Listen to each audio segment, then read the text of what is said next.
So start करने जा रहे हैं हम लोग आज करंट इलेक्ट्रिसिटी के न्यूमेरिकल्स। ठीक है, तो एक बार क्या करेंगे, फॉर्मूलेस का ओवरव्यू ले लेंगे, 5-10 मिनट लगेंगे, ज़्यादा फॉर्मूलेस है ही नहीं और चैप्टर उतना ज़्यादा डिफिकल्ट भी नहीं है क्योंकि पहले जो चैप्टर थे कैपेसिटेंस वाले और इलेक्ट्रोस्टैटिक वाले, वो आप लोगों के लिए नए चैप्टर थे, तो वो थोड़ा सा डिफिकल्ट लग रहा था आप लोगों को। लेकिन करंट इलेक्ट्रिसिटी हमने 10th में काफ़ी किया हुआ है, उसके न्यूमेरिकल भी काफ़ी सारे किए, तो काफ़ी मतलब 30-40% तो 30% तो कवर अप ऐसे ही हो जाएगा ये चैप्टर, 30% तो ऐसे ही कवर अप हो जाएगा तेज़ी से।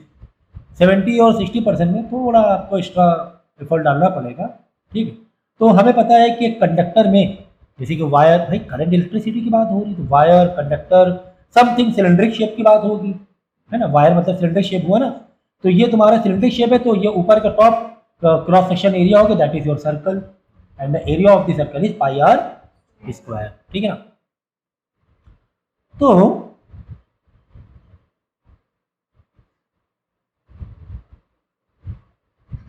Length of the conductor L होगा, है ना, लेंथ ऑफ एल। अब यहीं पर अगर कुछ और घुमा के कॉन्सेप्ट आ जाए, कैसे कि जैसे एक इलेक्ट्रिक फील्ड के लिए कॉन्सेप्ट आ जाए।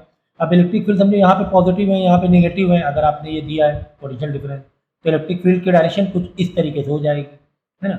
इलेक्ट्रिक फील्ड की डायरेक्शन कुछ इस तरीके से हो जाएगी, है ना। इलेक्ट्रॉन इधर जाएंगे, भाई ये आपका पॉजिटिव एंड है, ये पॉजिटिव एंड है बैटरी का, इलेक्ट्रॉन इधर घूम रहे हैं, इधर जा रहे हैं, तो इधर तो जाएंगे भाई। इलेक्ट्रिक फील्ड तो वैसे भी आपको अपोजिट डायरेक्शन में ले। अब देखो यहाँ पे इलेक्ट्रॉन, अब अगर आप करंट कन्वेक्शन साइन देखोगे, जो पुराने जो मेथड बन गया था, पहले क्या बताया गया था कि पॉजिटिव साइन इस तरफ भागकर आ रहे हैं, इस तरफ इस तरीके से आ रहे हैं पॉजिटिव साइन। ठीक है, लेकिन एक्चुअली में प्रोटॉन तो मूव कर ही नहीं सकते हैं, ये हमने पहले 2 चैप्टर में अच्छी तरीके सीख लिया है। एक्चुअली में इलेक्ट्रॉन ही का डायरेक्शन इस तरफ होता है, लेकिन अब साइन कन्वेक्शन ऐसा बन गया है, कई सारी बुक्स डेवलप हो गई हैं, तो कहाँ कहाँ कितना चेंज करते हैं, तो हम लोगों ने यही ले लिया है कि हाँ ठीक है, आप इलेक्ट्रॉन है ना इस तरफ जा रहे हैं। ठीक है, एक्चुअली में इलेक्ट्रॉन ही इस तरफ जा रहे हैं, लेकिन हम लोग मान के चलते हैं पॉजिटिव करंट इस तरफ दौड़ रहा है, लेकिन एक्चुअली में इलेक्ट्रॉन इस तरफ जा रहा होगा। तो अब इलेक्ट्रिक फील्ड के लिए जो जो लेंथ होगी, अगर आप फॉर्मूला देखो इलेक्ट्रिक फील्ड का V/R, तो ये जो R है एक्चुअली में वो लेंथ ऑफ द कंडक्टर हो जाएगा, ये जो R है लेंथ ऑफ द कंडक्टर हो जाएगा। तो कहीं पर अगर कुछ 2 फॉर्मूलेस को कनेक्ट करना हुआ, कंपैरिजन करना हुआ, कुछ कनेक्टिविटी हो गई, क्योंकि डायरेक्ट आपको तो नहीं दिया जाएगा, एक इन्फॉर्मेशन किसी और फॉर्मूले से दी जाएगी, एक इन्फॉर्मेशन किसी और फॉर्मूले से दी जाएगी। तो अगर ये सिचुएशन आ गई, अगर ये सिचुएशन आ गई तो आपको 2 फॉर्मूले को कुछ इस तरीके से कनेक्ट करना पड़ जाएगा। ठीक है ना, तो एल हमारा ही ये आर हो जाएगा। ठीक है, तो ये चीज़ का ध्यान रखना। पोटेंशियल डिफरेंस के लिए हम वी से डिनोट करते हैं, current flowing through it I, जो हम कैपेसिटेंस में क्यों कह रहे थे, जो कैपेसिटेंस में क्यों कह रहे थे, यहाँ पर हम आई कहेंगे, क्योंकि यहाँ पे थोड़ा यूनिट मतलब एक टाइम का भी लेकर आ जाएंगे, क्योंकि आई को जब आप ओपन करोगे तो फॉर्मूला क्या होता है, Q/T, है ना, पर सेकेंड का ले लेंगे, मतलब कैपेसिटेंस में पर सेकेंड नहीं ले रहे थे, टोटल चार्ज टाइम का पर सेकेंड कितने चार्ज जा रहे हैं वो उस तरीके से नहीं देख रहे थे, ओनली चार्ज देख रहे थे। तो आई का मतलब भी चार्ज ही होता है, आई का मतलब भी चार्जेस ही होता है, बट पर सेकेंड, है ना, बट रेट हो जाता है वो कि हाँ चार्जेस गए लेकिन इतने सेकेंड में गए, है ना, 1 सेकेंड में कितने गए, तो वो तुम्हारा एक एम्पेयर हो जाता है। ठीक है ना, तो बस इतनी सी बात है। तो जो हम लोग कॉम्बिनेशन का कॉन्सेप्ट पढ़ रहे थे कैपेसिटर में, सीरीज और पैरेलल का, तो इसमें भी रेजिस्टेंस के जो कॉन्सेप्ट पढ़ेंगे सीरीज और पैरेलल का, सिर्फ एक ही फॉर्मूला चेंज हो जाएगा, सीरीज में पैरेलल वाला हो जाएगा, पैरेलल वाला सीरीज में हो जाएगा, कॉन्सेप्ट लेकिन वही रहेगा, कहाँ पर वी राजा है, कहाँ पर क्यू, मतलब आई, यहाँ पर आई कौन आई राजा है ना, वहाँ पर क्यू, क्यू का मतलब आई है ना, वहाँ पर आई राजा, क्यू राजा किसमें था, सीरीज में, तो यहाँ पर आई राजा सीरीज में हो जाएगा, आई हो जाएगा अपना मेन वेपन। जिस तरह पैरेलल में कौन किंग था, वी था, तो यहाँ पर वी रहेगा, है ना। तो कितनी सिमिलर, चलो ठीक है, कॉम्बिनेशन वाला तो आप हलवा करके ले लोगे। Charge and mass of the electron, charge हमारा ई होता है, पता ही है यार वैल्यू, एम तुम्हारा मास होता है, मास की वैल्यू भी तुम्हें याद होनी चाहिए इस चैप्टर में। ठीक है, मास of the electron, average relaxation time, ठीक है, तो ई की वैल्यू चाहे तो रख लो 1.6 × 10⁻⁻19, और मास ऑफ ई बोलो 3 पॉइंट इंटू 10 की पावर माइनस का 31, ठीक है ना, माइनस का 27 प्रोटॉन का होता है, ये थोड़ा हल्का होता है। एवरेज रिलैक्सेशन टाइम को हम टाउ कहते हैं। मैं देखो चैप्टर तो एक्सप्लेन नहीं करूँगा, रिलैक्सेशन टाइम इलेक्ट्रॉन की जो टक्कर होती है। N be the number of electron per unit volume, जो एन है, एन का रख लो, एन मतलब होता है इलेक्ट्रॉन की डेंसिटी एक तरीके से पर वॉल्यूम, पर यूनिट वॉल्यूम, ये होता है एन, ठीक है। तो number of electron upon volume of conductor, ये याद रखना। तो small n is what, small n is number of electrons per unit volume, ठीक है, वॉल्यूम मीन कंडक्टर का, ठीक है। अच्छा वॉल्यूम को भी थोड़ा तोड़ के चलेंगे इस बार, वॉल्यूम को भी तोड़ के चलेंगे, वॉल्यूम के एरिया इनटू डिस्टेंस को तोड़ के चलेंगे, है ना, मतलब L into B into H. तो एक शॉर्ट में ये भी याद रखेंगे, एरिया इंटू डिस्टेंस मतलब वॉल्यूम होता है, जरूरत पड़ती रही थी क्योंकि एरिया है, वॉल्यूम भी आ रहा है, तो वहां से, और बीच में यहाँ पे लेंथ मतलब डिस्टेंस भी आ रही है, वायर की लेंथ मतलब डिस्टेंस, ओके, जो डी है डिस्टेंस मतलब वायर की लेंथ भी है, ठीक है। यहाँ पर आर डिस्टेंस मतलब वायर की लेंथ भी है। तो इस तरीके से अलग अलग चैप्टर में जो ये होते हैं सिंबल्स होते हैं, वो आपको थोड़ा सा लॉजिक लगाना पड़ता है। Now next is drift velocity, ठीक है। तो ड्रिफ्ट वेलोसिटी के लिए फॉर्मूला क्या है, ये सारी चीज़ें मैं समझा चुका, मैं दोबारा नहीं समझाऊंगा क्योंकि फिर फ़ायदा क्या, फिर लेक्चर चल रहे हैं न्यूमेरिकल बेस का, हम कॉन्सेप्ट पूरा पूरा सिखाने लगे कि ये क्या होता है, ये क्या होता है, तो फिर काफ़ी देर हो जाएगी। वह आप ये मान के चल रहा हूँ कि ये लेक्चर्स आप करंट का लेकर आए हो, करंट का लेक्चर आपने मेरा पढ़ा हुआ है। अगर करंट का लेक्चर आपने पढ़ा हुआ है तो आप ये भी समझ लोगे, ठीक है ना। तो drift velocity e into capital E by m into tau. What is small e, small e is electron, capital E is electric field, ठीक है, और टाउ रिलैक्सेशन है अपॉन एम। अच्छा इलेक्ट्रिक फील्ड को तोड़ के लिख सकते हो तुम लोग, इलेक्ट्रिक फील्ड को तोड़ के लिख सकते हो वी बाई आर में, है ना। तो ड्रिफ्ट वेलोसिटी का एक और फॉर्मूला बन सकता है ई वी बाई आर, यहाँ तो एम चल ही रहा है और इंटू टाउ तो चल ही रहा है, तो इस तरह भी फॉर्मूले को आप मेकअप कर सकते हो, ठीक है ना, वी बाई आर। अब आर की जगह सर आर नहीं अच्छा लग रहा है यहाँ पर, हम तो एल लेंगे, हम तो एल लेंगे यहाँ पर, है ना, क्यों, क्योंकि लेंथ ऑफ दी कंडक्टर, तो v by L m tau. तो इस तरह से हम चीज़ों को मॉडिफाई कर सकते हैं, depend on information what is given in the question. तो उसी टर्म में, उसी फॉर्म में we can make up our formula, okay. Relation between current और एंड ड्रिफ्ट वेलोसिटी, एक फॉर्मूला याद रखो वीना, ठीक है। तो फॉर्मूला कुछ इस तरह लिख लेंगे ज़्यादा हमें अच्छा लगेगा, वी एन ए, मतलब याद करने में अच्छा लगेगा। V is what drift velocity, v is what drift velocity, ठीक है। तो वेलोसिटी के लिए हम वी ऐसे बनाएंगे, तो जिससे वोल्टेज और, ठीक है, देखो this capital V very straight way is your voltage, okay, and थोड़ा सा ऐसे वी बनाएंगे तो ये आपको समझना है, अगर यहाँ डी भी बना दिया तो ड्रिफ्ट वेलोसिटी समझना है, तो ये स्मॉल वी हम बना रहे हैं जिससे कि आप लोग कंफ्यूज ना हो। रिलेशन बिटवीन करंट डेंसिटी, ठीक है, तो वीना याद रखना, Veena, V for drift velocity, E for electron का charge, N is number of per unit, number of electron per unit, ठीक है, इलेक्ट्रॉन की डेंसिटी आप कह सकते हो एक तरीके से। ए इज व्हाट एरिया, तो ठीक है, तो एरिया के लिए कैपिटल ए दोगे ज़्यादा अच्छा लगेगा, ठीक है। तो वीना याद रखना, करंट का एक ही और फॉर्मूला ओम्स, और ये कैसे ड्राइव हुए सारी चीजें हम बता चुके पहले। Ohm's law, V equal to Veer याद रखना, Veer, V equal to I into R, R is equal to V by I हो जाएगा। रेजिस्टेंस ऑफ द कंडक्टर, अगर मटेरियल के अंदर हम घुस गए, कहाँ घुस गए, मटेरियल के अंदर घुस गए, तो एम इंटू एल मतलब कंडक्टर का material, m into L, L is the length of the conductor, m is the mass of the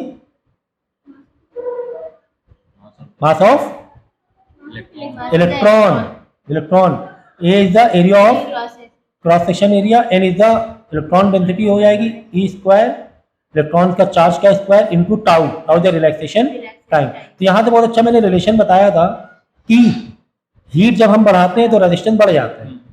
क्यों सर, हीट बढ़ाने में रेजिस्टेंस बढ़ जाएगा, हीट बढ़ाने रेजिस्टेंस क्यों बढ़ जाएगा, जब हीट बढ़ाएंगे तो रिलैक्सेशन, भाई टकराव जल्दी जल्दी लोग वाइब्रेट होंगे, टकराव जल्दी जल्दी होगा आपस में इलेक्ट्रॉन का, यानी कि रिलैक्सेशन टाइम कम मिलेगा बीच में, जल्दी जल्दी टकराएंगे तो बीच में टाइम कम नहीं मिलेगा, जल्दी जल्दी टकराना पड़ रहा है, बीच में रेस्ट ही नहीं मिल रहा है।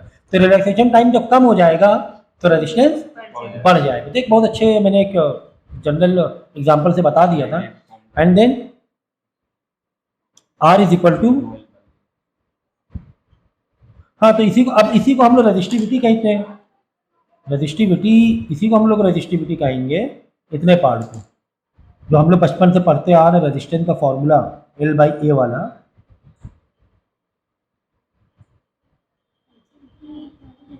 ये वाला, यही आपका क्या है, रजिस्टिविटी। देखो m NE²T, तो रजिस्टिविटी m/NE² टाउ टाइम, ठीक है। तो टाउ टाइम, अब रेजिस्टेंस का यानी कि एक पूरा फॉर्मूला क्या निकल आएगा, अगर इसकी जगह हम रजिस्टिविटी डाल दें तो L/A, ठीक है। एक चीज ध्यान रखना कि अगर कुछ इस टाइप के क्वेश्चन आते हैं, L को हमने डबल कर दिया, अगर वही वायर को एक्स्ट्रा मटेरियल नहीं लगाया, उसी वायर को खींच के बड़ा कर दिया, तो एरिया क्या हो जाएगा, छोटा हो जाएगा। एरिया को डबल करेंगे तो एरिया हाफ हो जाएगा। L का 2L हो जाएगा तो A का A/2 हो जाएगा। तो ये 2 रेसिप्रोकल होकर 4 टाइम ज़्यादा बढ़ जाएगा रेजिस्टेंस। तो इसका एक फॉर्मूला है, वो भी मैं बता दूंगा अभी, तो ये चीज़ ध्यान रखना,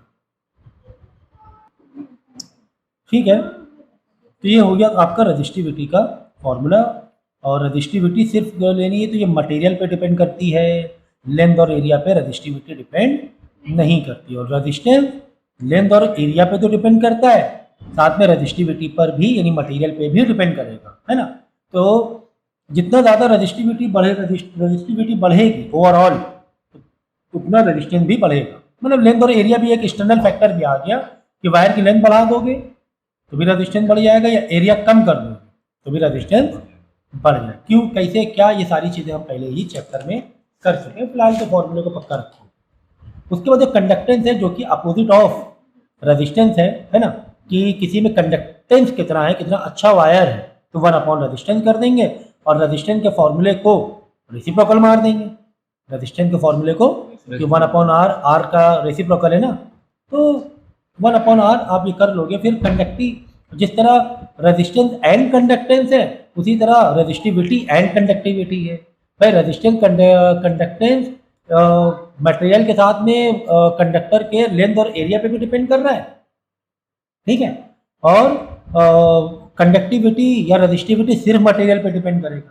तो कंडक्टिविटी हो जाएगी 1/ρ, that is reciprocal of resistivity, reciprocal of, ठीक है। बाद में देखो मोबिलिटी है। मोबिलिटी मतलब है कि तुम्हारे जो इलेक्ट्रॉन से कितने जो ड्रिफ्ट हो रहे हैं, जो इलेक्ट्रॉन ड्रिफ्ट हो रहे हैं, कितना ज़्यादा मोबिलिटी उनके अंदर पर इलेक्ट्रिक फील्ड है। कि भाई देखो, जितनी ज़्यादा इलेक्ट्रिक फील्ड होगी उतना ज़्यादा मोबिलिटी होगी, उतना तेज़ भागेंगे, जितना स्ट्रॉन्ग इलेक्ट्रिक फील्ड होगी। तो हम इलेक्ट्रिक फील्ड से देखो फॉर्मूले को थोड़ा फीलिंग अगर हम लेंगे ना, ये फॉर्मूले कैसे हम लोग मेकअप कर रहे हैं, क्यों हम समझने की कोशिश कर रहे हैं, ये फॉर्मूला क्यों ही बनाया गया है, तो भाई आपको अच्छी फीलिंग देने के लिए बनाया गया और डीप में समझने के लिए बनाया गया है कि यार इलेक्ट्रिक फील्ड का तो इम्पैक्ट ड्रिफ्ट वेलोसिटी से है। जितनी ज़्यादा इलेक्ट्रिक फील्ड जनरेट होगी, जितनी ज़्यादा इलेक्ट्रिक फील्ड बनेगी, और ड्रिफ्ट वेलोसिटी भी उतनी अच्छी होगी, मतलब इलेक्ट्रॉन उतने अच्छे मूव करेंगे। तो चलो इलेक्ट्रिक फील्ड से कंपेयर कर लेते हैं। तो वही हमने इलेक्ट्रिक फील्ड से कंपेयर किया, पर electric field unit, per unit electric field कितना वेलोसिटी, ड्रिफ्ट वेलोसिटी कितनी हो रही है, वही मोबिलिटी हो जाएगी, है ना, मोबिलिटी। तो यहाँ से मोबिलिटी से हमें फीलिंग ये आ रही है कि इलेक्ट्रिक फील्ड से कितना ज़्यादा हम ये करा पा रहे हैं, मोबाइल करा पा रहे हैं, कितने अच्छे इलेक्ट्रॉन हमारे मूव कर पा रहे हैं। Got it. इसके बाद देखो करंट डेंसिटी। देखो करंट याद रखना वेक्टर स्केलर क्वांटिटी है। कौन सी क्वांटिटी है इसके, but current density vector quantity है, जिसका मैंने बताया कॉस थीटा से आप एरिया वेक्टर से कर सकते हो। जितना ज़्यादा कॉस थीटा रहेगा, मतलब 0 डिग्री जितनी ज़्यादा वैल्यू रहेगी कॉस थीटा की, उतना ज़्यादा करंट डेंसिटी बनेगी। ये मैंने पूरा समझाया था, ठीक है। So current density is I by area, per unit area कितना करंट पास हो रहा है, ठीक है ना। अब आई को तुम्हें चाहो तो ओपन कर दो, है ना, मैंने आई को ओपन कर दिया, वीना में ओपन कर दिया, तो ये भी फॉर्मूला आ जाएगा, जिसमें मैंने क्या किया, यहाँ पर एक खेल ये किया कि NE को मैंने बाहर निकाल लिया, ठीक है, इलेक्ट्रॉन की डेंसिटी और इलेक्ट्रॉन के चार्ज को बाहर निकाल लिया, और बाकी को मैंने अंदर रख दिया। बाकी को अंदर क्या रखा, मैंने ड्रिफ्ट वेलोसिटी को ओपन कर दिया था मैंने, ठीक है, मैंने ड्रिफ्ट वेलोसिटी को ओपन किया। एरिया तो एरिया कट ही जा रहा था ना, ये देखो यहाँ से आई में भी एरिया आ रहा है वीना में, और नीचे एरिया तो बाई डिफॉल्ट था ही। आई को मैंने ओपन किया था ना, ऊपर एरिया कट गया था। यहाँ पर ड्रिफ्ट वेलोसिटी को ओपन किया तो करंट डेंसिटी का एक और फॉर्मूला आ गया, है ना। Any e capital E electric field upon m and tau is the your relaxation time. ठीक है, तो टाउ को थोड़ा ऐसे सिंबल देंगे तो ज़्यादा अच्छा लगेगा। तो ई इंटू ई स्क्वायर हो जाएगा, फाइनल ये फॉर्मूला आ जाएगा। ठीक है, अब इस फॉर्मूले में ये टर्म को हम लोग थोड़ा अलग कर देंगे, इसको बोल देंगे सिग्मा। ठीक है, क्या बोल देंगे? सिग्मा। सिग्मा। तो क्या ये सिग्मा जाना पहचाना सा लग रहा है, या ये टर्म जाना पहचाना सा लग रहा है? हाँ सर, ये तो आपका क्या है? रेजिस्टेंस, कंडक्शन, कंडक्टेंस की कंडक्टिविटी, ये है कंडक्टिविटी। ठीक है ना, क्या है? ये देखो n square tau by m. ठीक है, ये आपका कंडक्टिविटी है। तो ठीक है, तो करंट डेंसिटी का एक और वेक्टर क्वांटिटी निकाला है, हमारी इलेक्ट्रिक फील्ड वेक्टर क्वांटिटी है।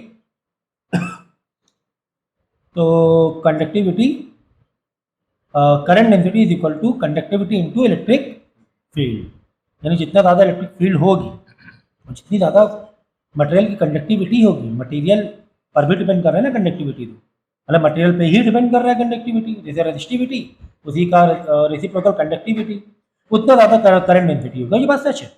जितने ज़्यादा, अब देखिए अगर बहुत अच्छा कंडक्टर है तो इसके अंदर कंडक्टर बहुत अच्छा होना मतलब इलेक्ट्रॉन भर भर के होंगे, इलेक्ट्रॉन भर भर के होंगे, तो इलेक्ट्रॉन भर भर के, तो इलेक्ट्रॉन पास भी भर भर के होंगे।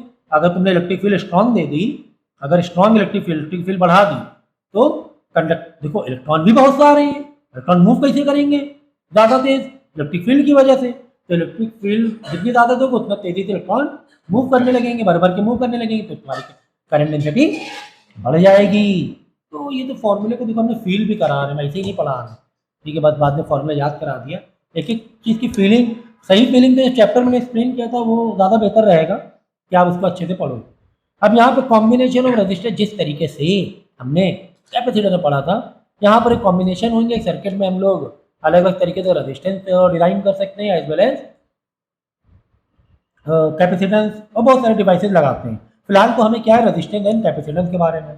तो सीरीज में रजिस्टेंस को करोगे तो यार सीधा सीधा कर देना, सीधा सीधा कर देना। कैपेसिटेंस में इसका अपोजिट होता है, और पैरेलल में रेसिप्रोकल तरीके से करना है। तो मैंने क्या कहा था, मैंने दो चीज़ें बताई थी। ठीक है, तो सीरीज एंड पैरेलल। यहाँ बताया तो हमारे पास दो वेपन है क्वेश्चन को सॉल्व करने के। दो वेपन ये है कि सीरीज में आई तुम्हारा किंग है, आई क्या है, सेम रहेगा। ठीक है, क्योंकि एक ही वायर से ज्वाइन रहता है, तो इसके डिजाइन भी बना देना चाहिए तुम्हें, है ना? ऐसे ही होगा ना। ठीक है, एक वायर है तो एक ही आई रहेगा। अब पैरेलल के अगर तुम ये बनाओगे तो ऐसे रहेगा। ठीक है, रजिस्टिंग सिंबल तो कितना भी दे सकते हो। ठीक है, कुछ इस तरह आपका पैरेलल में रहेगा। ओके, तो आई रहने वाला है सेम सीरीज में, मतलब आई तुम्हारा किंग है, that is Q in capacitor. I मतलब वही ना, चार्जेस। और यहाँ पैरेलल में वोल्टेज तुम्हारा किंग रहने वाला है। वो क्या लिखा है, वोल्टेज तुम्हारा किंग रहने वाला है, मतलब सेम रहने वाला है। सीरीज में तुम्हारा वी अलग रहता है जैसे कैपेसिटर में, बस कैपेसिटर के यही फॉर्मूला बदलेगा, बाकी कॉन्सेप्ट वही है, अलग अलग रहेगा। मतलब इंडिविजुअल के लिए अलग अलग वी तुम्हें निकालना पड़ जाएगा कि यहाँ पर इस पॉइंट में पोटेंशियल डिफरेंस अलग होगा, इस दोनों पॉइंट के अक्रॉस पोटेंशियल डिफरेंस अलग होगा, इसके अलग होगा। यहाँ पर तो यार क्योंकि वायर आके एक ही में ज्वाइन है ना, ये एक ही में ज्वाइन है, तो तुम्हारा यहाँ पे सेम रहने वाला है। जो तुम्हारा वोल्टेज यहाँ पर है तो वोल्टेज यहाँ पर है। ठीक है, और यहाँ पर आई अलग अलग हो जाए, क्योंकि वायर भाई करंट तो वायर में दौड़ रहा है ना, वायर से देखो वायर डिवाइड हो गए, तो फिर यहाँ पे करंट तुम्हारा अलग अलग हो जाए। जो तुम्हारा कैपेसिटेंस की कहानी थी वो इसमें भी, बस एक ही फॉर्मूला तुम्हारा बदल रहा है, बाकी कॉन्सेप्ट वही रहने वाला है पूरा। तो कॉम्बिनेशन तो फटाफट हम लोग कर सकते हैं पार्ट। इसके बाद देखो variation of resistance with temperature. मैंने बताया था कि टेम्परेचर बढ़ेगा तो रेजिस्टेंस बढ़ेगा, ये तो कॉमन सेंस लग ही रहा है। वायर अक्सर बर्न भी हो जाते हैं, जल जाते हैं, क्योंकि टेम्परेचर बहुत ज़्यादा हो जाता है। इतना रेजिस्टेंस बढ़ जाता है कि वायर जल जाते हैं। तो फॉर्मूला है तुम्हारा R टू, R2 कह लो या R फाइनल कह लो, ज़्यादा अच्छा लगेगा। क्या कह लें, R फाइनल या R इनिशियल कह लें। पहले R कितना था, बाद में R कितना हो गया टेम्परेचर बढ़ाने या घटाने पर। And what is alpha, alpha is your temperature coefficient, ठीक है। तो वैसे सिंबल आप जैसे चाहे वैसे दे सकते हो, है ना। R फाइनल या R इनिशियल या R2 R1 जैसे चाहे वैसे दे सकते हो आप, आपके समझने के ऊपर है। R डैश भी लोग, हम लोग ऐसे नहीं R डैश भी दे सकते हैं, तो जैसे चाहे वैसे आप दे सकते हो। तो ये हो गया register of temperature T2। T2 पे टेम्परेचर कितना है, ठीक है, या टेम्परेचर फाइनल में कितना है, और इनिशियल या T1 में टेम्परेचर कितना है। तो 1 2 से करना, 1 2 से कर लो, 2 जो जैसे चाहे वैसे सिंबल आप देखिए। और ये तुम्हारा अल्फा है, ये टेम्परेचर कॉफिशिएंट ऑफ रेजिस्टेंस नहीं, आप मटेरियल। तो इधर आप कर दो कंडक्टर, ठीक है, ठीक है ना भाई। टेम्परेचर कॉफिशिएंट तो कंडक्टर के मटेरियल पर डिपेंड करता है, कोई जल्दी हीट हो जाएगा, कोई देर में, तो उसका अल्फा अलग अलग रहेगा, उसका जो कांस्टेंट वैल्यू होगी उसका जो कॉफिशिएंट अलग अलग हो जाएगा। जैसे कि कॉपर है, कॉपर का कॉफिशिएंट ज़्यादा रहेगा, क्यों, क्योंकि कॉपर जल्दी हीट हो जाता है, कॉपर जल्दी हीट हो, लेकिन कॉपर जल्दी ठंडा भी हो जाता है, लेकिन कॉपर जल्दी ठंडा भी हो जाएगा, ठीक है ना। तो अलग अलग मटेरियल, ये तो मटेरियल पे डिपेंड करता है उसका टेम्परेचर कॉफिशिएंट कितना, किसका क्या है, ठीक है ना। सो समझ गया ना। तो ये R फाइनल, ठीक है, ये T फाइनल लिखो और यहाँ T इनिशियल कर लो। वैसे आपके ऊपर है, आप जैसे चाहे वैसे कर सकते हो, जो भी सिंबल आपको ज़्यादा अच्छे लग रहे हैं। भाई R फाइनल R इनिशियल में पूरा पूरा समझ में आ रहा है। R फाइनल में बाद में रेजिस्टेंस क्या है, R इनिशियल पहले क्या था, टेम्परेचर इनिशियल पहले टेम्परेचर क्या था, टेम्परेचर फाइनल मतलब बाद में टेम्परेचर क्या था, है ना। तो यहाँ से क्या आ जाएगा, यहाँ से आ जाएगा नया रेजिस्टेंस, कि टेम्परेचर बढ़ाने से नया रेजिस्टेंस क्या आ रहा है उस कंडक्टर का, ठीक है। इसी पर चलो ठीक है, नेक्स्ट टॉपिक हमारा जो फॉर्मूलेज है वो EMF, electromotive force, terminal potential difference and internal resistance. EMF actually ये होता है कि जैसे कि आप सेल या बैटरी खरीदने जाते हो, ठीक है ना, तो वहाँ पर जो सेल या बैटरी में लिखा रहता है 12 वोल्ट की बैटरी, तो वो EMF होता है। लेकिन जब आप चेक करोगे, जैसे वोल्ट मीटर चेक करोगे तो 12 वोल्ट का नहीं दिखाएगा, 11.5 या 11.6 दिखाएगा। कुछ वोल्टेज कम हो जाता है due to internal resistance of itself mean of cell, ठीक है ना। सेल के अंदर का इंटरनल रेजिस्टेंस भी होता है, उसके पास भी मटेरियल है, करंट किसी मटेरियल में इलेक्ट्रोलाइट में दौड़ रहा है तो अपना रेजिस्टेंस तो हर मटेरियल में होता ही है ना। तो अपने इंटरनल रेजिस्टेंस की वजह से थोड़ा सा वोल्टेज कम हो जाए।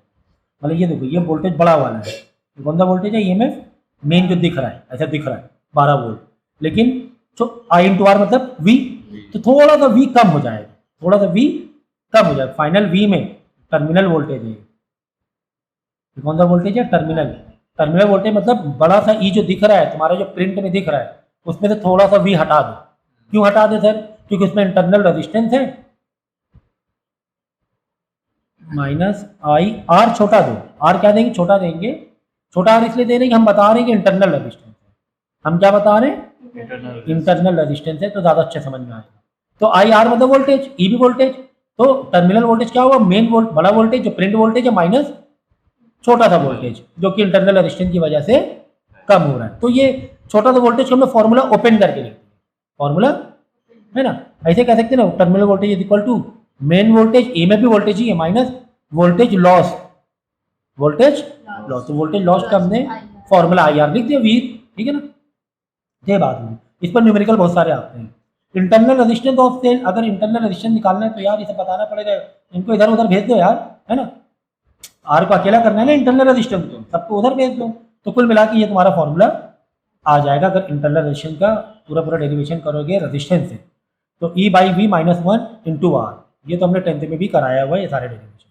तो कुल मिला के R का एक तो इधर से फॉर्मूला आ जाए, कैसे आएगा इधर का, E उधर जाके माइनस होगा, देखो टर्मिनल वोल्टेज से E माइनस होगा, फिर I क्या हो जाएगा, डिवाइड में आ जाएगा, तो R एक तो ये फॉर्मूला आ जाएगा इंटरनल रेजिस्टेंस का, और उधर जाके माइनस, ऐसे कर लो। देखो अगर V टर्मिनल के लिए अगर आपको ऐसे निकालना है, देखो इसको इधर भेज दो, उसको उधर भेजो, पहले ऐसे कर लो, ज़्यादा अच्छा रहेगा। ये माइनस वाले इधर आके प्लस है, आई माइनस आई आर पूरा कंपोनेंट लाना पड़ेगा और वी टी इधर आ जाएगा तो ये प्लस में बाई डिफॉल्ट इधर आके माइनस में आ जाएगा। अब क्या करो, आर को नीचे, ये आई को नीचे डिवाइड में भेज दो, नीचे आई को डिवाइड में डिवाइड में भेज दो,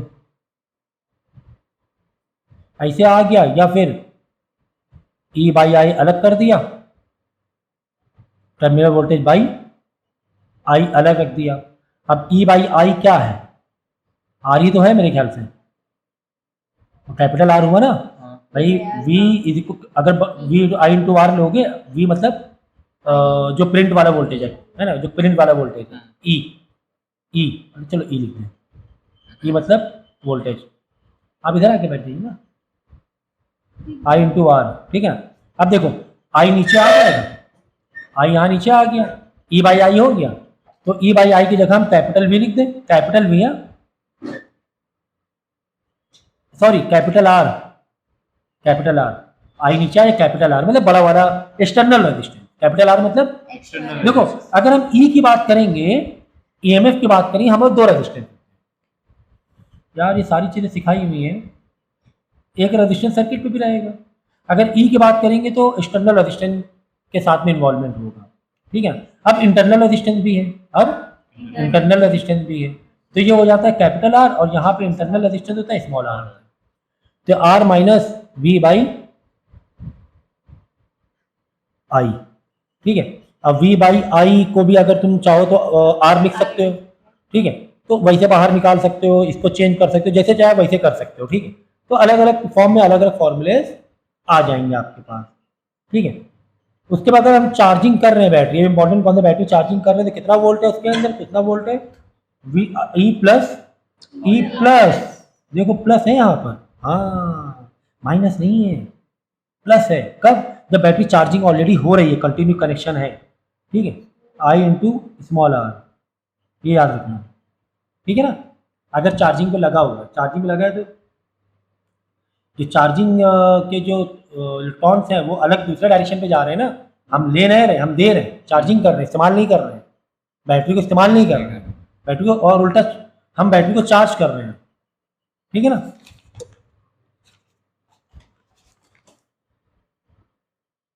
फिर कॉम्बिनेशन ऑफ, अब देखो कॉम्बिनेशन ऑफ सेल की बात हो रही है यहाँ पर, सेल, हाँ सेल के अंदर तुम्हारा पूरा वोल्टेज का कॉन्सेप्ट आ गया। तो अगर जो सेल तुम्हारे लगे हुए हैं, ये सेल लगे हुए हैं, अगर सीरीज में लगे हैं और सेल का इक्विवेलेंट से ये चाहिए ईएमएफ, देखो इक्विवेलेंट कैपेसिटेंस अलग बात है, इक्विवेलेंट रेजिस्टेंस अलग बात है, यहाँ पे इक्विवेलेंट ईएमएफ है, वोल्टेज है। तो E1 प्लस E2 हर सेल का वोल्टेज को ऐड कर दो सीरीज में, जैसे रेजिस्टेंस ऐड कर दो, पैरेलल में उसी का अपोजिट करना है, लेकिन 1 से नहीं करना, पैरेलल में कैसे करना है, E1 by V1, E2 by V2, E3 by V3 dash dash dash dash करके तुम्हें करना है, sorry very sorry, R E तो वोल्टेज ही हो गया ना, ठीक है। तो E1 by R1, E2 by R2, E3 by R3 parallel में ऐसे करना है, 1/E1 वैसे ना कर देना जैसे तुम्हारा उसी उसमें चल रहा है कैपेसिटर उस तरीके से। तो अगर सेल का इक्विवेलेंट निकालना है तो E by R, what is R1, small r1 internal resistance है, ठीक है। बाद में किरचॉफ लॉ है, किरचॉफ में दो रूल हैं, एक है किरचॉफ लॉ का करंट रूल, जहां पे हम लोग करंट निकालने की कोशिश करते हैं।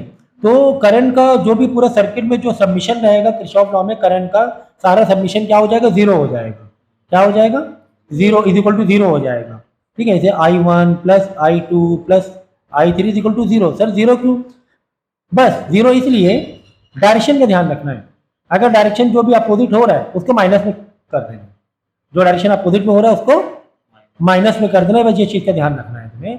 और किसी पर्टिकुलर वायर में करंट चाहिए तो करंट आ जाए, एग्जाम्पल के तौर पे करंट हमें मालूम है क्या है,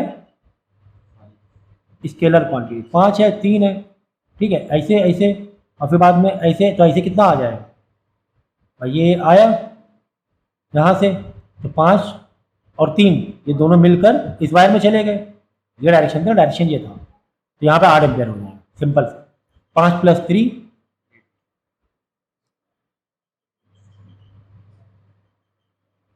ठीक है, 5 + 3 और -8 क्या हो जाएगा, -8, ठीक है ना। तो -8 तो ये 5 + 3 8 और प्लस का 8 माइनस का 8 0 हो जाएगा समीशन। हाँ, समझ में आई कि नहीं आई। अब इसी में अगर ऐसे हो, जैसे कि दो तो इस डायरेक्शन में आ रहे थे,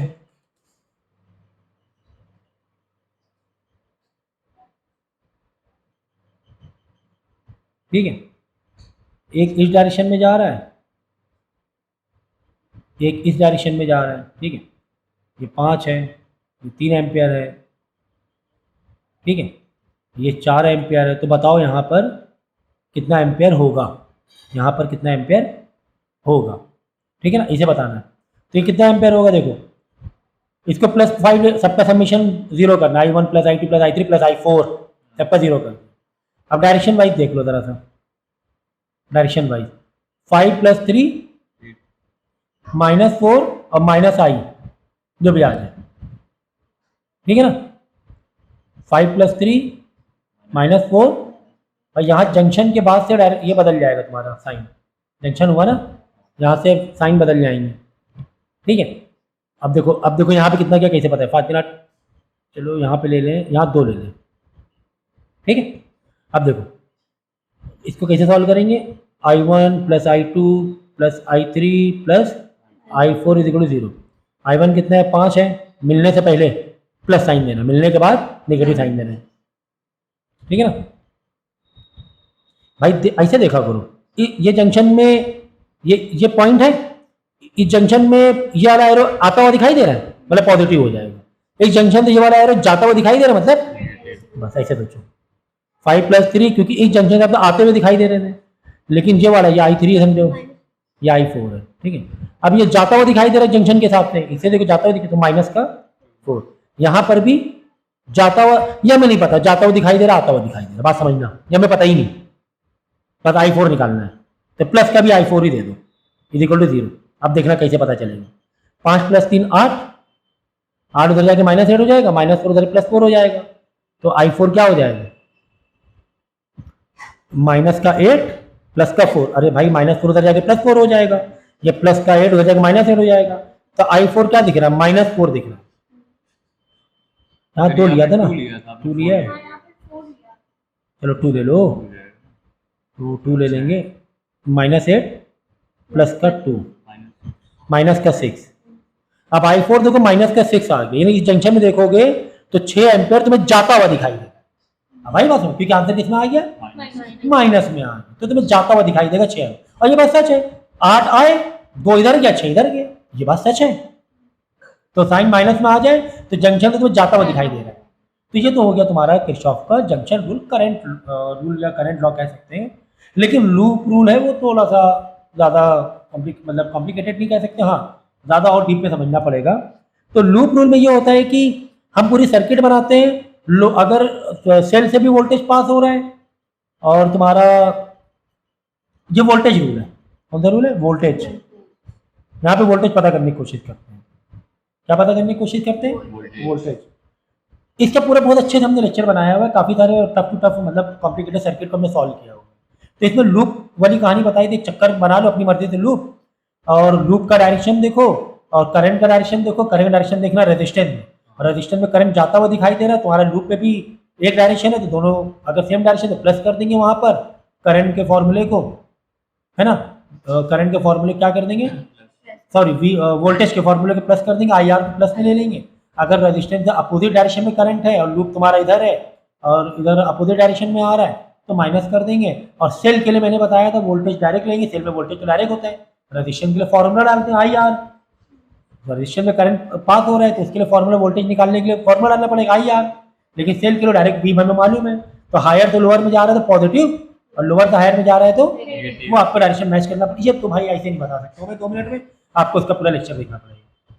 फिर देखो यहाँ पे व्हीटस्टोन ब्रिज है, व्हीटस्टोन ब्रिज में अगर आपको कुछ इस तरह दिया हुआ है और रेजिस्टेंस का ये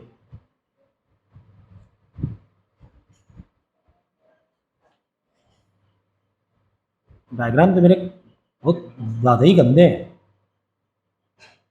कुछ इस तरह, चलो यहाँ पे इसे है 10/5, यहाँ पर है 30/15, अगर कुछ इस तरीके से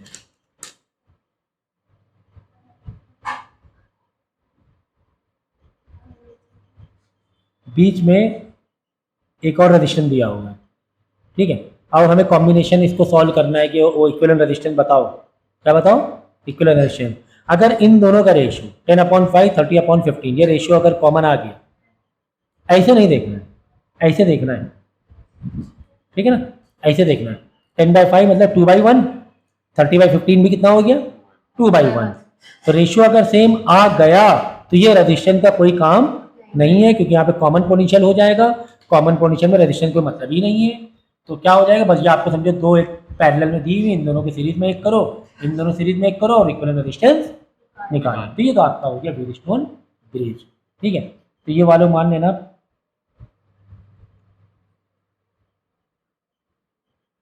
ठीक है।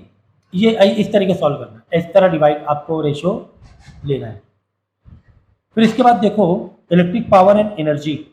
इलेक्ट्रिक की वजह से वहाँ पे कुछ डेफिनेटली इलेक्ट्रिक हमारी एनर्जी है, ठीक है। इलेक्ट्रिक के लिए सिंबल दो यू, इलेक्ट्रिक एनर्जी के लिए I²RT, ठीक है ना, यू सिंबल देंगे इलेक्ट्रिक एनर्जी के I²RT। अब यहाँ पे कई सारे फॉर्म तुम चेंज कर सकते हो यार, है ना भाई। I² की जगह हम V वाला कॉन्सेप्ट फॉर्मूला लगा देंगे। I का मतलब होता है V/R, तो V का स्क्वायर R का स्क्वायर, एक R से एक R नीचे नीचे कट जाएगा, तो V²R × T। ये टाइम है, ठीक है ना, T फॉर टाइम है यार,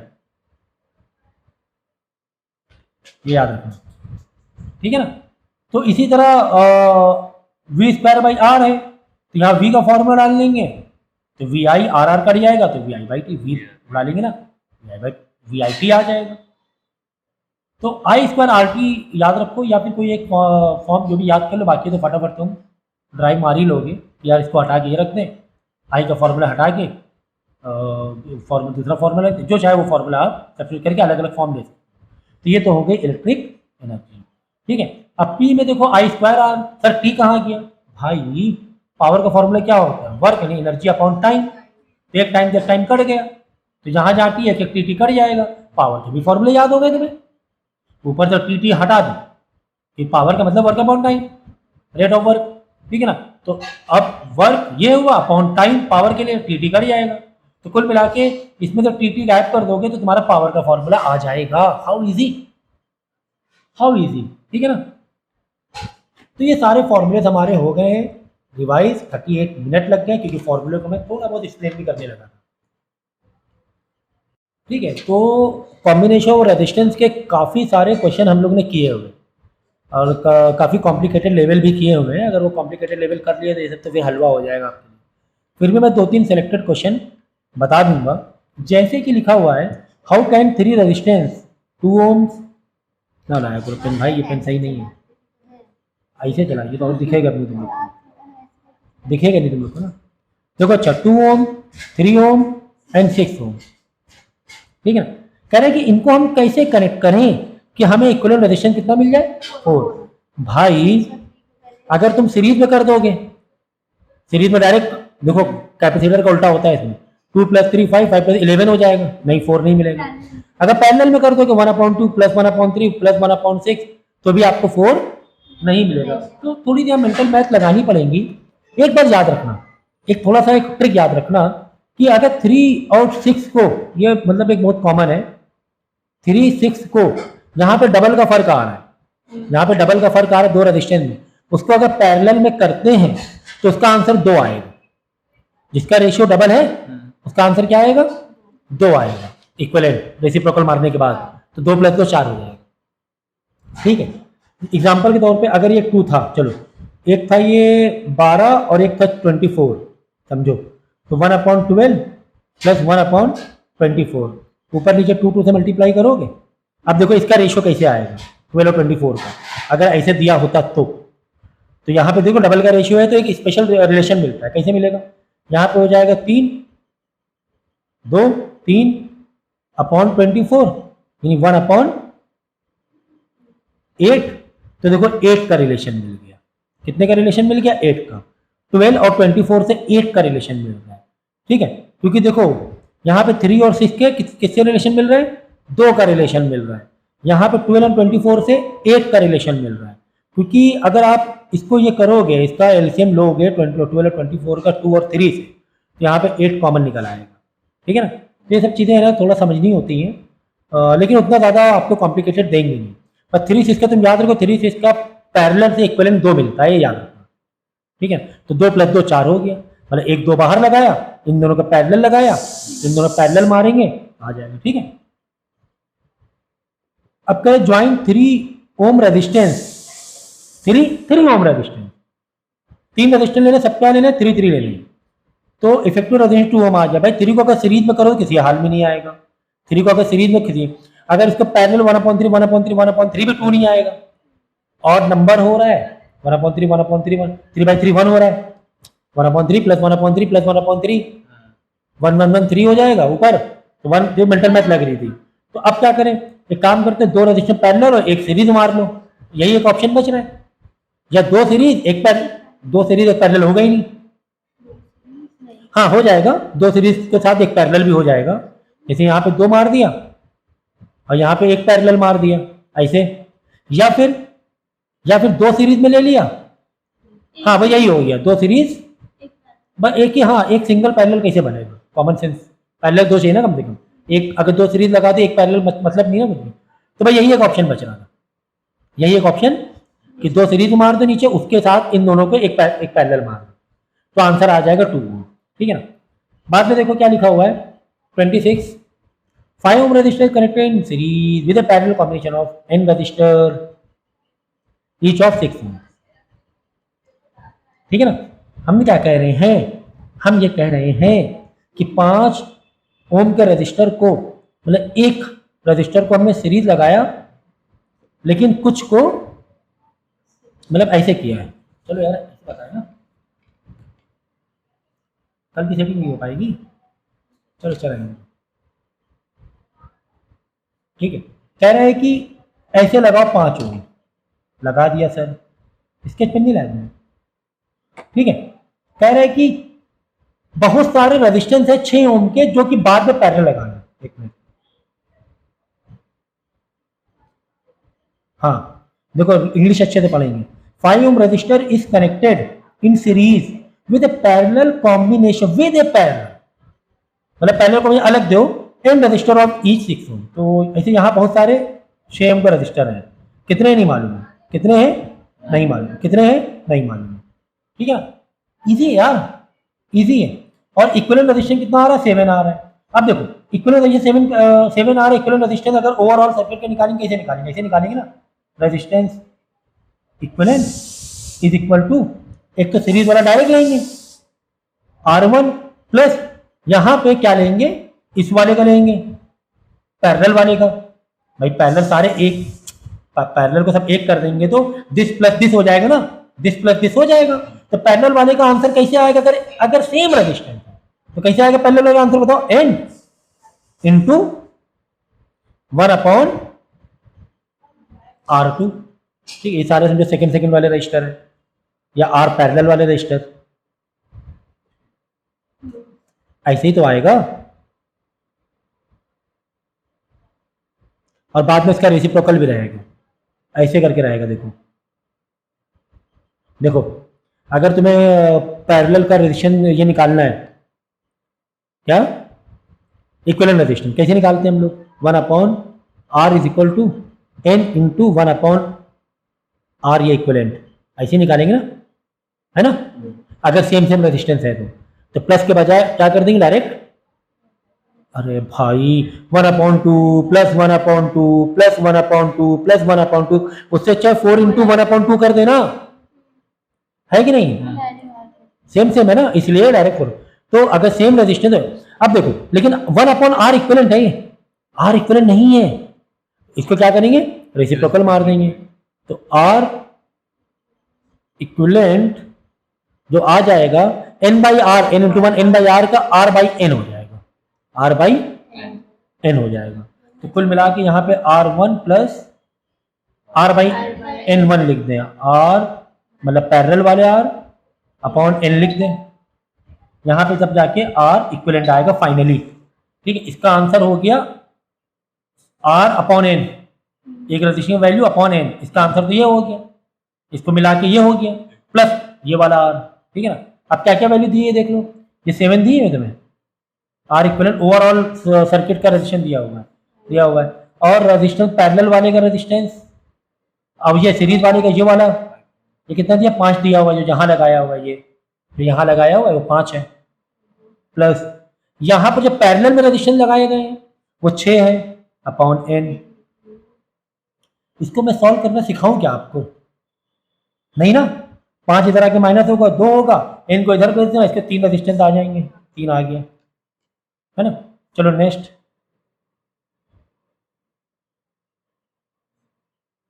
ट्वेंटी 27,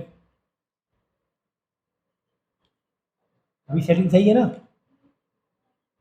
क्यों वो स्टैंड हिलाना नहीं, मैं यहाँ मार्किंग कर रहा हूँ।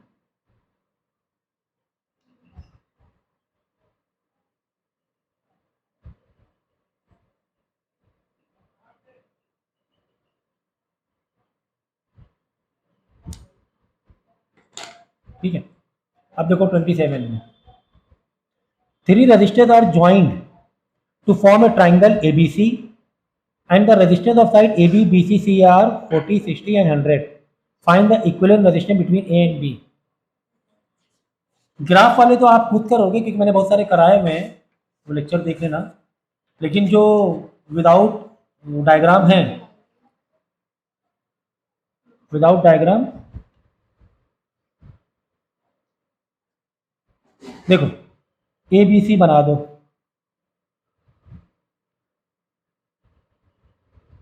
ए बी सी कह रहा है कि ए बी के पास 40 है, देखो ए बी 40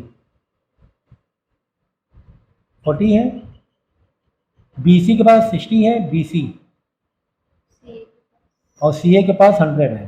बहुत इजी है, बट डायग्राम नहीं दिया था, ये है। तुमने जो पोटेंशियल डिफरेंस दिया है वो ए और बी के बीच में दिया, ये है पोटेंशियल डिफरेंस वाला, ये, ठीक है। समझो ए से करंट जा रहा है, समझो क्या है, ए से करंट जा रहा है भाई, ए से इधर गया, इधर यार सीधा कर लो ना, ये ए बनाया, ए से देखो 2 वायर गए, 2 वायर निकाले, ऐसे किया तो एक वायर पे 40 है, एक वायर पे 40 डायरेक्ट बी पे चला गया, दूसरे वायर में 100 फिर 60 है ना, सीरीज में है ना, ये तो वायर एक भाई, ये एक ही वायर तो आया है, पोटेंशियल तो यहाँ से निकला, यहाँ थोड़ा निकला, 2 वायर डिवाइड हो रहे हैं, यहाँ से निकले तो एक, मतलब ये वायर एक ही आ रहा है, तो 1 2 ये चला गया, ये है 40, एक है 100, एक है 60। अब क्या ये मुझे बताऊंगा कैसे निकालना है, तो डायग्राम नहीं दिया था इसलिए मैंने बता दिया। फिर 28 देख लो, 28 के लिए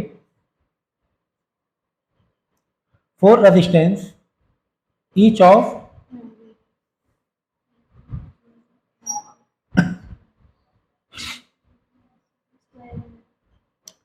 4 resistance each 100 are joint in form a square, ये भी इजी है।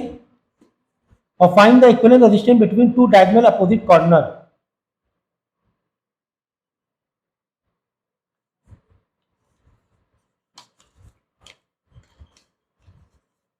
एक स्क्वायर बना दो पहले तो,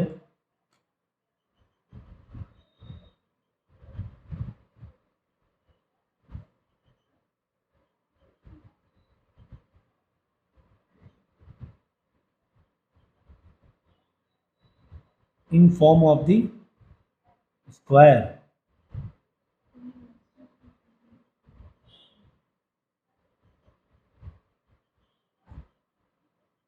ABC नाम दे दें,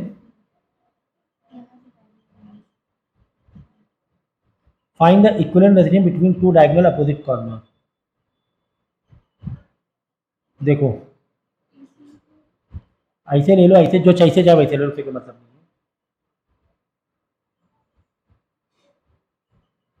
2 डायगोनल अपोजिट कॉर्नर कितना है, ईच 10 ओम है ना, 10 10 10 10, ठीक है।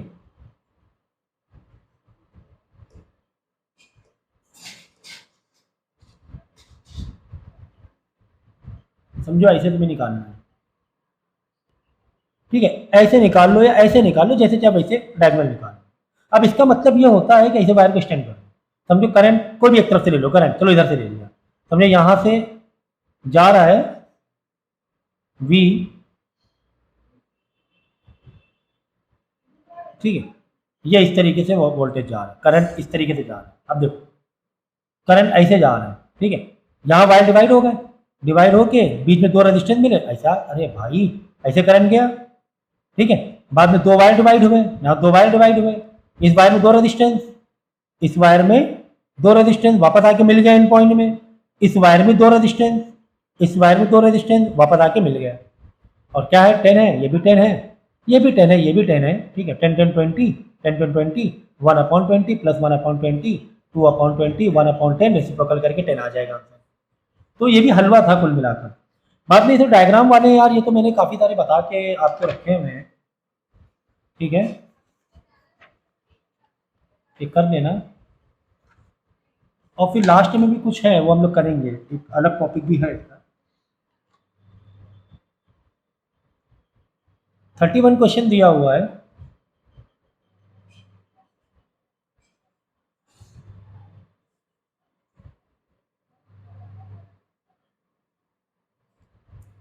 a wire whose resistance is 0.1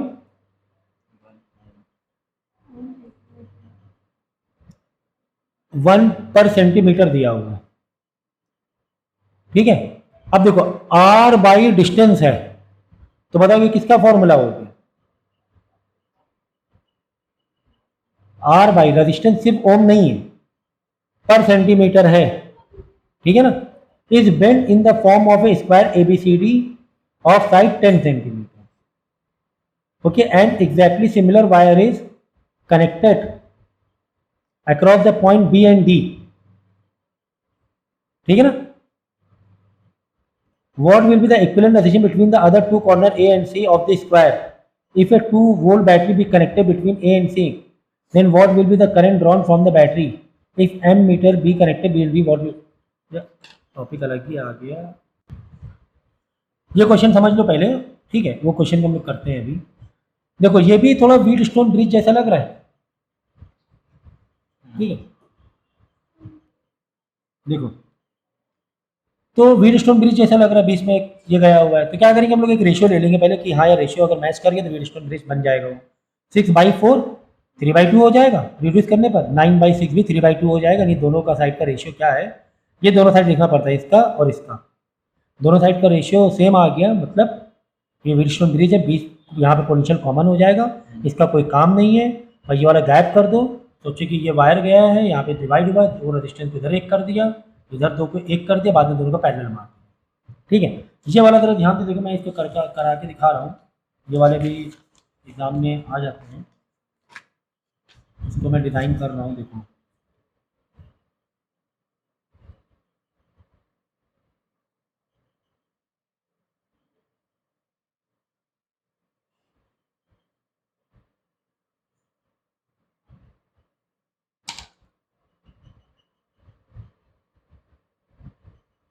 दो जब मार के किए हैं यहाँ है,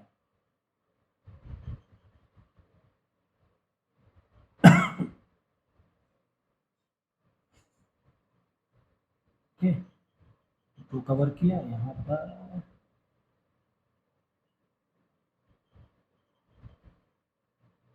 यहाँ तक गया हुआ है,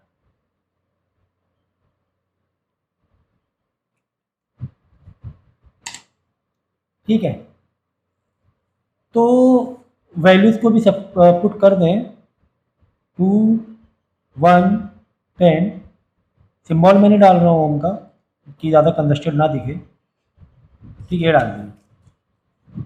अब आप यहाँ पर देखो, इसको डिज़ाइन को हमें सिंप्लीफाई करना है, अब इस डिज़ाइन को सिंप्लीफाई कैसे करेंगे, देखो ये वायर गया, यहाँ से 2 वायर डिवाइड हुए, ठीक है, यहाँ पे 2 वायर जो डिवाइड हुए, तो यहाँ से एक इसका पैरेलल बन रहा है, ठीक है, पैरेलल के अंडर में यहाँ पे 2, देखो यहाँ पे एक व्हीटस्टोन ब्रिज जैसा लग रहा है ये, क्योंकि यहाँ पे दोनों के लिए देखो कॉमन ये आ जाएगा 10, ये क्या आ रहा है, कॉमन आ रहा है, ठीक है। तो ये व्हीटस्टोन ब्रिज में कुछ इस तरीके से होगा, ये दो पैरेलल तुम्हारे निकले, एक ये निकला ऊपर वाला, एक ये वाला निकला, ये निकला, ठीक है।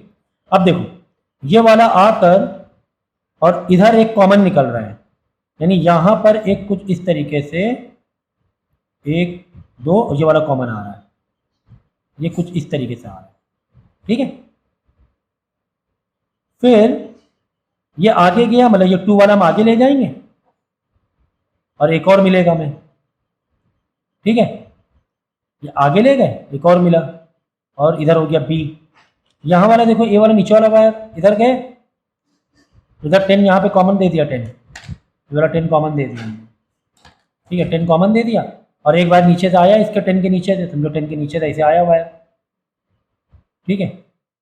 एक ऐसे गया और ये ऐसे आ, डायग्राम सच में मेरे बड़े गंदे हैं यार, इससे गंदे तो हमें लगता नहीं डायग्राम किसी के हो भी सकते हैं, ठीक है। वैल्यू तो करा, ऊपर वाले को यहाँ पे 2 था और यहाँ पे आके 4 था, यहाँ पे 1 था, ये वाला 2 था। अब देखो ये व्हीटस्टोन ब्रिज जैसा लग रहा है, 2/1 4/2, 2/1 मतलब 2/1 ही है, 4/2 2 2 था, 2 1 था, 2/1 ये भी हो गया। तो कुल मिला के दोनों साइड का रेशियो क्या हो गया, सेम हो गया। इसको सिंप्लीफाई करने के लिए ऐसे ही हुआ, सीधा सीधा यहाँ गया, फिर एक और आया, बीच वाला गायब कर दो, ये गायब कर दो 10 वाला, इधर आया इधर आया, ऐसे गया, ठीक है ना, बीच वाला 10 गायब कर देंगे। तो ये थोड़ा सा दिमाग लगाना पड़ता है, ये दिमाग थोड़ा सा लगाना पड़ता है, एक 2-3 टाइप 4-5 टाइप क्वेश्चन करोगे तो प्रैक्टिस हो जाएगी। ये वाली कहानी थोड़ी अलग है, ये वाले की, यहाँ पे देखिए इधर उधर रजिस्टेंस नहीं है, ये तो सीधा सीधा सा है।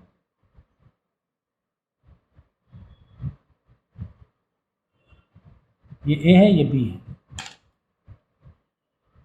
ये 2 कवर करके इधर जुड़ा हुआ है, ये 2 कवर करके इधर।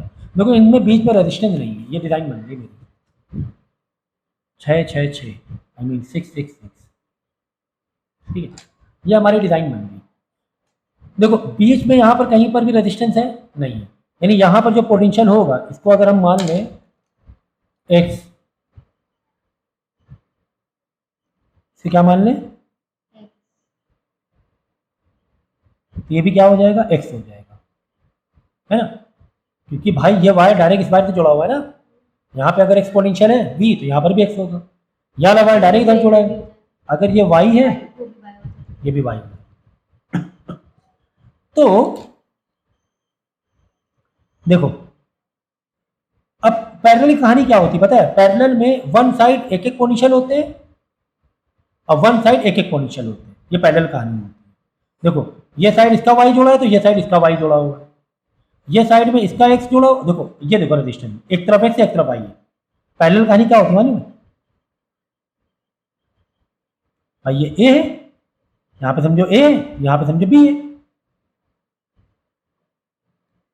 यहाँ पर भी इस रजिस्टेंस के यहाँ पर a वाला है, यहाँ वाला b वाला है, इस रजिस्टेंस में भी ये वाला a है, देखो एक डायरेक्ट वायर है ना, ये वाला b है, यहाँ भी देखो एक रजिस्टेंस की एक तरफ x है एक तरफ y है, ओके। ये वाले रजिस्टेंस में भी देखो एक तरफ x है एक तरफ, ओके। ये वाले रजिस्टेंस में एक तरफ x है एक तरफ y है, ओके। मतलब कि ये कुछ नहीं तुमको बेवकूफ बनाया जा रहा था, ये एक्चुअली ये डिजाइन थी, ये एक्चुअली में ये डिजाइन थी, है ना। तो ये कहानी थी, मतलब कुल मिला के पैरेलल में थे। तो ये हमने एक्सप्लेन कैसे ये किया, क्योंकि यहाँ पे जो वायर था इसमें बीच में कोई रजिस्टेंस नहीं था कि वोल्टेज चेंज हो रहा हो, तो यहाँ पर x है, यही वायर इधर लाके पहुंचा रहा है, ये भी x है। यहाँ पर अगर b को मैंने y ले लिया, एक्चुअली b को क्या ले लिया y, तो अगर यहाँ पे y है मतलब b है, मैंने इसलिए y लिया इससे आप लोग कंफ्यूज मत, मतलब b है एक तरीके से, मतलब y है, तो ये वायर ये भी y होगा। अब ये एक रजिस्टेंस में एक तरफ x एक तरफ y, ओके, इसमें भी एक तरफ x एक तरफ y, ओके, इसमें भी एक तरफ x एक तरफ y, मतलब पैरेलल, एक तरफ a एक तरफ b, एक तरफ a एक तरफ b, एक तरफ a एक तरफ b, गॉट इट। तो ये दो भी हमने बहुत ही इफिशिएंटली कर लिए हैं। अब 31 की बारी है, क्योंकि इसमें हमें डायग्राम बनाना है, थोड़ा सा मुझे सोचना पड़ेगा, ठीक है। तो देखो यहाँ पे कुछ ऐसे दिया हुआ था कि एक वायर है जिसका रेजिस्टेंस 0.1 ओम 1 सेंटीमीटर पे है, तो 10 सेंटीमीटर कितना हो जाएगा, ठीक है। 0.1 क्या है पर सेंटीमीटर, 1 सेंटीमीटर में 0.1 ओम है, तो 10 सेंटीमीटर में क्योंकि 10 सेंटीमीटर ले रहे हैं क्योंकि वायर कितना है 10 सेंटीमीटर में, 10 सेंटीमीटर कितना होगा, क्रॉस मल्टीप्लाई कर देना तो वैल्यू आ जाएगी रेजिस्टेंस की, एक पूरे 10 सेंटीमीटर वाले वायर की रेजिस्टेंस वैल्यू 1 ओम आ जाएगी। 10 इंटू 0.1 करोगे तो कितना आ जाएगा, 1 ओम आ जाएगा, ठीक है ना। सेंटीमीटर अब तुम्हारा कट जाएगा, रिलीज हो जाएगा, समझ गए। तो एक वायर पे कुछ इस तरीके से डायग्राम बनाया था, मैं कहाँ चला गया पेपर, ये बनाया मतलब डायग्राम, ठीक है। तो रेजिस्टेंस तुम्हारा आ गया, यदि यहाँ पर भी 1 ओम, यहाँ पर भी 1 ओम, यहाँ पर भी 1 ओम, यहाँ पर भी 1 ओम आ गया, ठीक है। ओके सर, रेजिस्टेंस तो आ गया। अब कह रहे हैं कि एक हमने वायर ज्वाइन किया ए और एक वायर तो बी और डी के बीच में है direct, what is the equivalent ratio between the two corner A and C of the square. A और सी में हमने क्या किया, वायर ज्वाइन किया,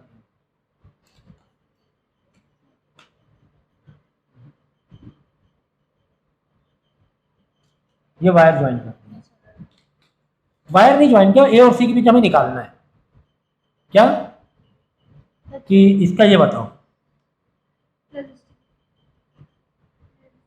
So and exactly similar, what will be the equivalent resistance between the other two corner A and C of the square? A और C के बीच में इक्विवेलेंट रेजिस्टेंस कितना होगा A और C के बीच में, ऐसे, ठीक है ना, A और C के बीच। अब देखो ये भी एक वायर है तो ये भी 1 ओम हो गया, ये भी BC वायर है, ये भी क्या हो गया 1 ओम। अब एक वायर इधर से गया, एक वायर इधर गया, ऐसे। अब देखो कैसे देख रहा है, ए और सी के बीच में चाहिए हमें, ये ए से निकला और ए को सी के बीच में चाहिए ना, मैं ऐसे चाहिए, तो एक वायर इधर गया, एक वायर इधर गया, फिर ऐसे आ गया, यानी ये दो पैरेलल, सॉरी ये दो सीरीज, ये दोनों सीरीज, तो 1 + 1 2, 1 + 1 2, तो 2 1/2 1/2 का पैरेलल मार देंगे, है ना भाई। ये तो देखो ए और सी के बीच का निकालना था, तो ये एक ऐसे गया, ये एक ऐसे गया। अब ये वाला बीच वाला कंसीडर नहीं करेंगे, ब्रिज स्टोन ब्रिज, क्योंकि ये दोनों रेशियो बराबर बराबर और बीच वाला कट कर दो, ये दो को एक करेंगे, दो हो जाएंगे, ये दो हो जाएंगे, तो 1/2 1/2 हो जाएगा, तो 1/2 1/2 हो जाएगा तुम्हारा कितना, 2/, अरे भाई ठीक है, 1/, तो यह आ जाएगा और 1 आ जाएगा, आर इक्विवेलेंट रेसिप्रोकल मार देना, ठीक है। तो ये 1 आ गया। चलो ये कहानी तो अच्छे से हमने डील कर ली, दूसरी कहानी देखते हैं। If 2 volt battery is be connected A and C के बीच में दो, हाँ यहाँ पर हमने 2 वोल्ट बैटरी कनेक्ट की हमने, ये बैटरी कनेक्ट की 2 वोल्ट की बैटरी कनेक्ट की और सी के बीच, ठीक है। ये इस तरीके से 2 वोल्ट हमने बैटरी कनेक्ट की, हमारा ये इस तरीके से है, ये इस तरीके से है, ठीक है ना, ये सर्किट है हमारा। अब 2 वोल्ट की अगर बैटरी कनेक्ट करेंगे, वो then what will be the current drawn from the battery, तो देखो वोल्ट दिया है तुम्हें 2, ओके, आर इक्विवेलेंट तुम्हारा 1 है पूरे सर्किट का, तो पूरे सर्किट का आई कितना हो जाएगा, ये तुम्हें निकालना है भाई। I is equal to V/R, V कितना है 2, R कितना है 1, तो 2 एम्पियर आ गया करंट। पूरे सर्किट में वोल्टेज कितना है 2, सर्किट तुम्हें मिल गई, सर्किट कुछ ऐसे है, ये छोड़ दो यार बीच का, ये सर्किट ऐसे थी, ये सर्किट ऐसे थी। अब वोल्टेज डिफरेंस सर्किट कितना था 2 वोल्ट, और इक्विवेलेंट रेजिस्टेंस सर्किट कितना था 1 था, तो हमने आई निकाल लिया, V और R को हमें मालूम था। बाद में इफ एम मीटर भी connected B and D, B और डी के बीच एम मीटर लगाओगे, देखो कॉन्सेप्शन है, तो कितनी रीडिंग है, एम मीटर यूज होता है वोल्टेज पता करने के लिए, तो कितनी रीडिंग आएगी 0 आएगी। तो 0 क्यों आएगी, यहाँ पे पोटेंशियल डिफरेंस हमारा रेशियो की वजह से कितना हो गया 0 हो गया, तभी तो हमने ये वाला कंसीडर नहीं कर रहे, तभी तो ये वाला हमने कंसीडर नहीं कर रहे, ठीक है ना, ये चीज़ देखनी है। तो एक पार्ट हमने कॉम्बिनेशन का ओवर कर दिया, बाकी कॉम्बिनेशन के क्वेश्चन वैसे इसके करा दिए मैंने, बाकी मैंने अलग से लेक्चर में भी करवाए हुए हैं, ठीक है। सो नेक्स्ट हम लोग क्वेश्चन करेंगे electric resistance and ohm law से रिलेटेड, ठीक है। सो क्वेश्चन दिया हुआ है piece of copper of mass 50 gram, mass तुम्हें दिया हुआ है 50 gram drawn into wire of length 50 metre. तो कंडक्टर की लेंथ कितनी है 50 metre. Find the resistance of the, तो जहां पर भी लेंथ आए तो उसको हाइट भी कह सकते हैं, इलेक्ट्रिक फील्ड के टर्म में आर भी कह सकते हैं, और कहीं पर डिस्टेंस भी कह सकते हैं। तो ये चीज़ आप ध्यान रखना। Find the resistance of the wire and the density and the specific density. तो डेंसिटी क्या काम है, देखते हैं भाई डेंसिटी क्या काम है। Into 10⁻³ kilogram metre cube and the specific resistance. Specific resistance याद रखो रेजिस्टिविटी होता है, ठीक है। अब देखो यार डेंसिटी के लिए तुम ऐसे पी बनाओ, क्योंकि डेंसिटी और रेजिस्टिविटी सिंबल एक जैसा हो रहा है।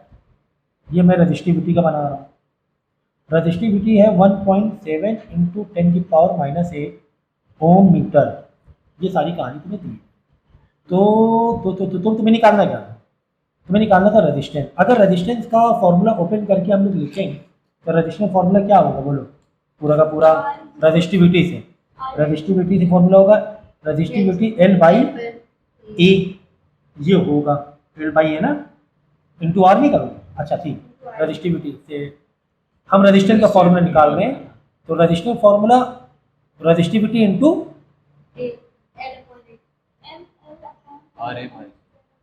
A/L होगा। नहीं L/A ही होगा, ठीक है। और रेजिस्टिविटी का A/L हो जाएगा, सही है। देखो रेजिस्टिविटी का फॉर्मूला यहाँ से क्या बनेगा, R से A मल्टीप्लाई हो जाएगा, L नीचे आ जाएगा। कंफ्यूज मत हो, रेजिस्टेंस के लिए L ऊपर रहेगा, A नीचे रहेगा, ओके। रेजिस्टिविटी में A ऊपर L रेसिप्रोकल हो जाएगा। तो देखो हमें क्या क्या चाहिए, रेजिस्टिविटी दी है, हाँ सर दी है। L दिया है, हाँ सर दिया हुआ है। A दिया है सर, एरिया नहीं दिया हुआ है, एरिया नहीं दिया हुआ है। तो आपके माइंड में एक ऑब्जेक्शन होना चाहिए, एरिया नहीं दिया हुआ है और रेजिस्टेंस पूछा है, यहाँ पर मास और डेंसिटी क्यों दी गई है। तो यार हमारे पास एक फॉर्मूला था, याद करो डेंसिटी का। हमारे साइड में आ जाओ, साइड में आ गए। अगर डेंसिटी का हम लोग फॉर्मूला निकालेंगे, डेंसिटी का ऐसे डायरेक्ट पी दे दो, डेंसिटी या density is equal to mass upon volume. Okay sir, okay sir. तो डेंसिटी कितनी दी गई है 8.9 × 10⁻3। मास कितना दिया हुआ 50 × 10⁻−3। क्यों सर, क्योंकि ग्राम है और हमारी किलोग्राम चाहिए एसआई यूनिट। एसआई यूनिट हमें क्या चाहिए किलोग्राम। तो 3 जम पीछे आएंगे। ये मैं देखो काफ़ी अच्छे से मैंने समझाया था, है ना। कौन सा के, हेक्टा, डेका, यहाँ तो मीटर या तो ग्राम या तो लीटर, यहाँ डेसी, यहाँ सेंटी, यहाँ mm या ग्राम या मिली लीटर। तो हम ग्राम में हैं तो पीछे आओगे, एक जम मारते हैं, जम गिनना है 1 2 3 पीछे गए, 10⁻³ किलोग्राम, ठीक है। ये मास लिख दिया। वॉल्यूम भी तो सर नहीं दिया हुआ है, तो वॉल्यूम के लिए हम एरिया इंटू लेंथ में ओपन करेंगे। देख लो यार कहानी क्लियर हो गई। यहाँ से एरिया में मिल गया, लेंथ तो हमें मालूम ही है, एरिया में मिल गया, ठीक है ना। तो एरिया को इधर नहीं आएंगे, इज इक्वल टू 50 × 10⁻³ अपॉन 8.9 नीचे जाएगा, इंटू 10⁻³ है ना, इंटू लेंथ हम लेंगे 50 मीटर। एसआई में है, कोई टेंशन वाली बात नहीं है।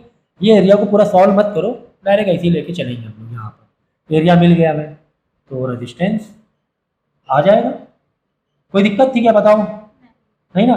तो रेजिस्टिविटी कितना, एक मिनट, हाँ ठीक है, 1.7 × 10⁻⁻8 इंटू लेंथ कितनी दी गई है 50, और एरिया तुम्हारा पूरा का पूरा रेसिप्रोकल करके लिख देंगे, क्योंकि एरिया भी नीचे यहाँ फ्रैक्शन में डबल फ्रैक्शन हो जाएगा। तो हम क्या कर देंगे इतनी यार इतना रखो मतलब, है ना, इतनी मेंटल मैथ रखो। इनटू ये वाला ऊपर चला जाएगा 8.9 × 10⁻³ इंटू 50, है ना। तो अब जो भी है कैंसिल आउट करना है वो कैंसिल आउट कर देना, इसको जो करना है वो आपको कर देना। 50 यही कैंसिल हो रहा था, तो ठीक है। यहाँ पे जितना हल्का हो रहा था हल्का कर सकते थे, -6 हो जाएगी पावर ऊपर जाए। खैर यहाँ पे जो सिंप्लीफाई का कुल मिला के हमने बता दिया आपको कॉन्सेप्ट क्या है। तो इस तरीके से सॉल्व करना। डेंसिटी अगर मास आ जाए तो इसमें घबराने वाली बात नहीं है, बहुत आसान सी बात नहीं है। 2 copper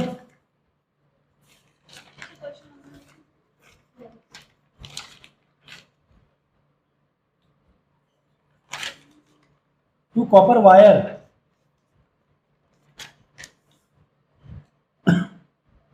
A and B equal masses are taken.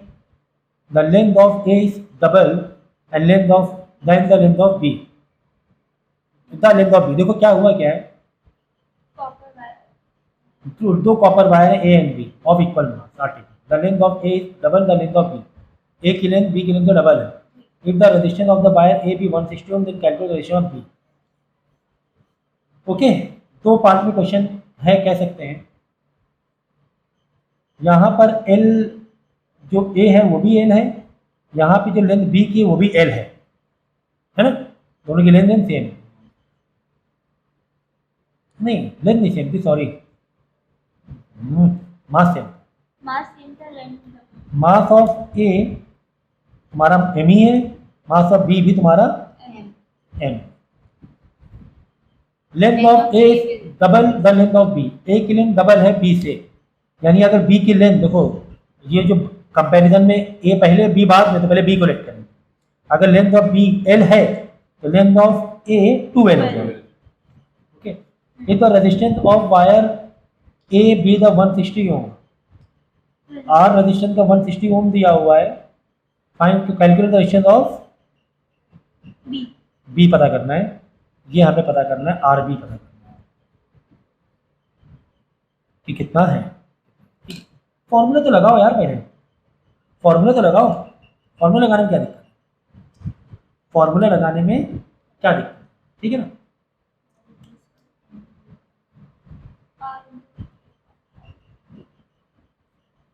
देखो कहानी यार मास से जोड़ी गई है.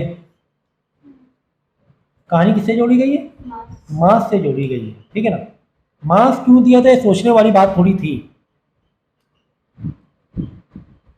देखो एक कॉन्सेप्ट याद रखो कि अगर मास सेम है, अगर मास क्या है, सेम है, और अगर लेंथ तुमने डबल कर दी तो एरिया आधा हो जाएगा. अगर सेम मास का है, सेम मास का है, लेकिन इसकी लेंथ इसकी क्या है, ये वजन तो वही है, तो तुमने क्या होगा, पीक खींच के बड़ा किया होगा, वही वायर का वजन सेम था, दोनों ऐसे थे, दोनों मास सेम, लेकिन इस बार हमने खींच दिया तभी तो लेंथ डबल हो गई ना, सेम मास सेम है, हमने मास को मास इसमें तो कुछ हटाया थोड़ी ना, खींच दिया, यानी इसका एरिया क्या हो गया, आधा हो गया. इसका एरिया क्या हो गया, आधा हो गया, पर इसलिए मास दिया गया, मास का काम खत्म. अगर इसका एरिया ए है तो इसका एरिया a/2, ठीक है ना. अब देखो यहाँ पे रजिस्टेंस का फॉर्मूला नहीं, रजिस्टेंस फॉर्मूला बोलो जरा, फॉर्मूला क्या रजिस्टेंस का, रजिस्टिविटी L/A,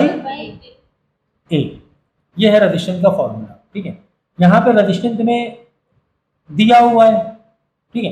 एक काम करें, और यहाँ पे रजिस्टेंस फॉर्मूला क्या लेंगे, रजिस्टिविटी L/A, ठीक है. ये भाई बी कहानी है, ये छोड़ दो, रजिस्ट्री दोनों में सेम रहेगी, ठीक, ठीक है. अब मालूम आपको करना क्या है, आपको करना ये है कि ऐसे टाइप के क्वेश्चन को समझा करो, यहाँ पे इन्फॉर्मेशन बहुत सारी कम, कंपैरिजन दिया, दो इन्फॉर्मेशन दी, दोनों का फॉर्मूला डाला, दोनों में कॉमन फैक्टर निकालने की कोशिश करो. दोनों में कॉमन क्या है, रजिस्टिविटी, रजिस्टिविटी कॉमन है, तो रजिस्टिविटी इक्वेट कर लो.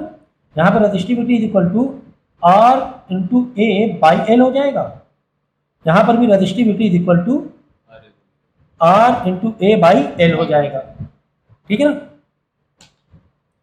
यानी ये दो आपस में क्या कर सकते हैं हम लोग, इक्वेट कर सकते हैं. ये दो आपस में क्या कर सकते हैं, इक्वेट कर सकते हैं. लेकिन यहाँ पर एरिया के लिए क्या डाल दो मालूम, a/2 डाल दो इसके comparatively.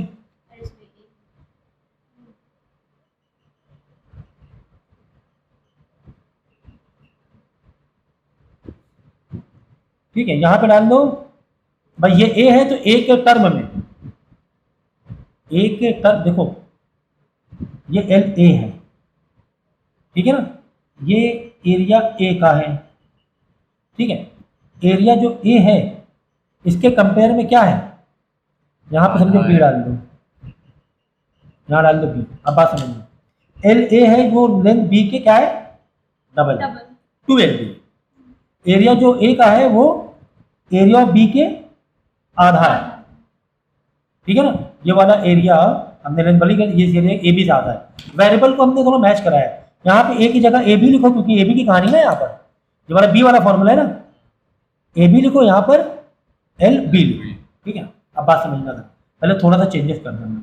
Resistivity R is equal to, यहाँ पे ए किसके बराबर है, ए बी वाले के 2 के बराबर है, ठीक है। ए बाई 2 हमने ऐसे नीचे लिख दिया है, ठीक है ना। इसका ही कंपेयर कर रहे हैं ना इससे, भाई इसका एरिया क्या है, एरिया ऑफ बी, इसका एरिया क्या है, एरिया ऑफ बी का आधा, ठीक है। सिंपल थोड़ा वेरिएबल के लिए हम ऐसे कर रहे हैं ताकि आपको इजी लगे, ठीक है। तो यहाँ पे ए एक जगह ए बी बाई 2 डाल दिया और एल ए की जगह 2l बी डाल दिया, 2l बी के टर्म में। अब रिड्यूस करने में इजी रहेगा ना, ए बी सेम से मैच करके ना। यहाँ पर रेजिस्टिविटी जो है वही है। अब ये दोनों को हम इक्वेट कर देंगे, यहाँ आर ए लिखो, यहाँ आर बी, ठीक है। अब देखो रेजिस्टिविटी सेम है, one side same other side में सेम, यानी कि R A B by 2 into 2l B. यहाँ पर इसका एरिया और इसकी लेंथ बी वाले से कंपेयर करके लिखी है, इसकी नहीं लिखी हमने, बी से कंपेयर करके लिखी है ना। एरिया ए कितना लिख दिया, ए बी बाई, बी के लेंथ एरिया से आधा, एल ए कैसे लिखा, बी के लेंथ से डबल, है ना। तो 2l बी मतलब एल बी यहाँ है ना, यहाँ पे लेंथ कितनी बी की, एल बी है ना, मतलब इसकी अपनी है ओरिजिनल। चेंजेस किसमें हो रहे हैं, इसमें हो रहे हैं, इसके टर्म में। तो ये ऐसे करके करोगे तो ज़्यादा अच्छा होगा, ये सब सीखो करना, ठीक है। अब देखो ए बी से ए बी गया, एल बी से एल बी गया, भाई इधर आके मल्टी ऊपर नीचे कर जाएगा, ठीक है। तो 2 टू द 4, अब देखो आर और आर एन में दिया हुआ है, आर एन में दिया हुआ है 160, तो 160 upon 4 is equal to R B तो निकाल लेंगे, निकाल लेना। 80 कितना आ रहा है, 40 आ रहा है, तो 40 आ गया है कि नहीं, 40 आ जाएगा, 4 4 16, समझ गया ना। तो ये कंपैरिजन वाले बहुत इजी होते हैं, थोड़ा सा इसको करना सीखो कि इसके कंपेयर में हमने क्या किया था, भाई इसकी लेंथ एल बी की लेंथ तो डबल थी, तो 2l बी डाल दिया, और जब लेंथ डबल हो जाती है तो एरिया आधा हो जाता है, और इसका एरिया इसके एरिया से आधा था, इसके एरिया से आधा था, तो ए बी बाई 2 डाल दिया, मतलब इसका एरिया ए बी था तो इसका एरिया ए बी बाई 2। तो यहाँ पे जब ए की जगह ए की वैल्यू लिख दो उसके कंपेयर में। एक और फॉर्मूला है, अगर नया रेजिस्टेंस तुम्हें निकालना है, क्या कर दो, एन स्क्वायर इंटू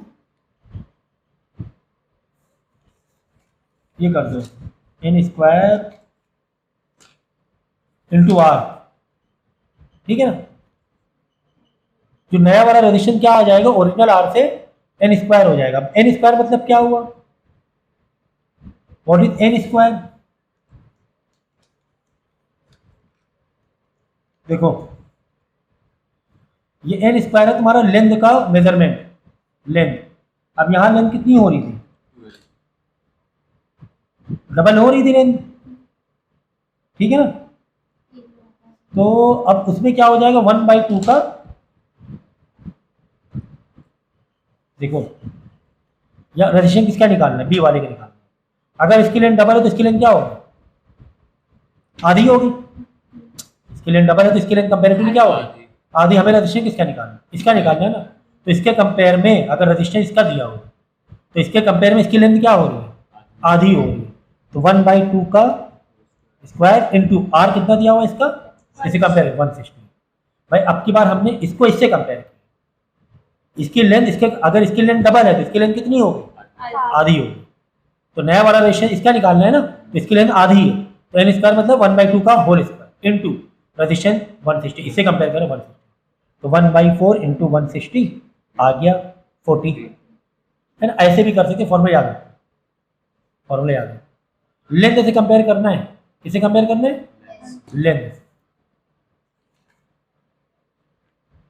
काफी ज्यादा टाइम ले लिया इसमें। अगला क्वेश्चन दिया हुआ है तुम्हें, ये 14 में तुम्हें दिया हुआ है,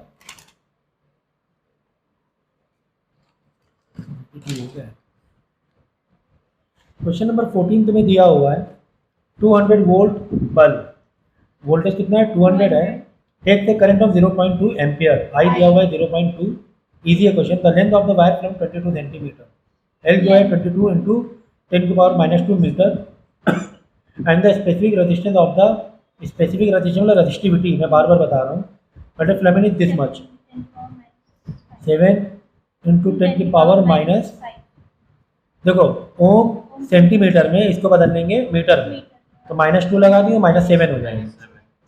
अपॉन में नहीं है, ओम सेंटीमीटर है, मतलब इंटू सेंटीमीटर को मीटर बदल लेंगे इंटू 10⁻²।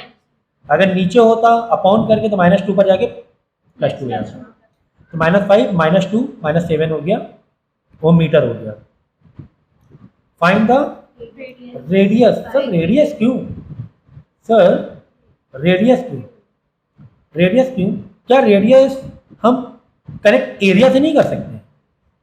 हाँ कर सकते हैं, है ना। फिलामेंट मतलब वायर, है ना। रेडियस मतलब कहीं ना कहीं एरिया तुमसे पूछा जा रहा है, कहीं ना कहीं तुमसे क्या पूछा जा रहा है? एरिया।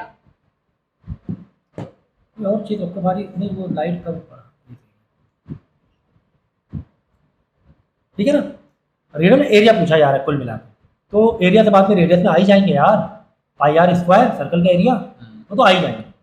तो कुल मिला के इतनी सारी चीज़ें दी गई थी। अब हम डालेंगे यार एरिया की बातें हो रही है, तो अगर रेजिस्टेंस वाला फॉर्मूला डालें तो रेजिस्टिविटी एल बाई ये फॉर्मूला डाला, आर तुम्हें दिया है, रेजिस्टेंस नहीं दिया हुआ है, ओ रेजिस्टिविटी दिया है सर, लेंथ दिया है, एरिया सर वही तो निकालना है, यही तो निकाल, यही तो हमारा टारगेट है। कुल मिला के हमें रेजिस्टेंस चाहिए यार, इन दोनों से रेजिस्टेंस निकाल लो ना, वी बाई आई से रेजिस्टेंस निकाल लेना, आर आ जाएगा, यहाँ आर आ जाएगा, एरिया को ऊपर ले आना, इसको नीचे ले आना, फिर सर एरिया निकल आएगा पाई आर स्क्वायर, ठीक है। तुम्हें रेजिस्टेंस निकाला, पाई को नीचे ले आना, वैल्यू निकालना, फिर आर स्क्वायर अंडर रूट से वैल्यू को बाहर निकाल लेना, रेडियस आ जाएगा। ये R is resistance, this R is radius, ठीक है, समझ गए। तो काफ़ी इजी था ये, पाई में 22/7 वैल्यू ले सकते हो। Next question number 15 is, question number क्या था? 14। छापो,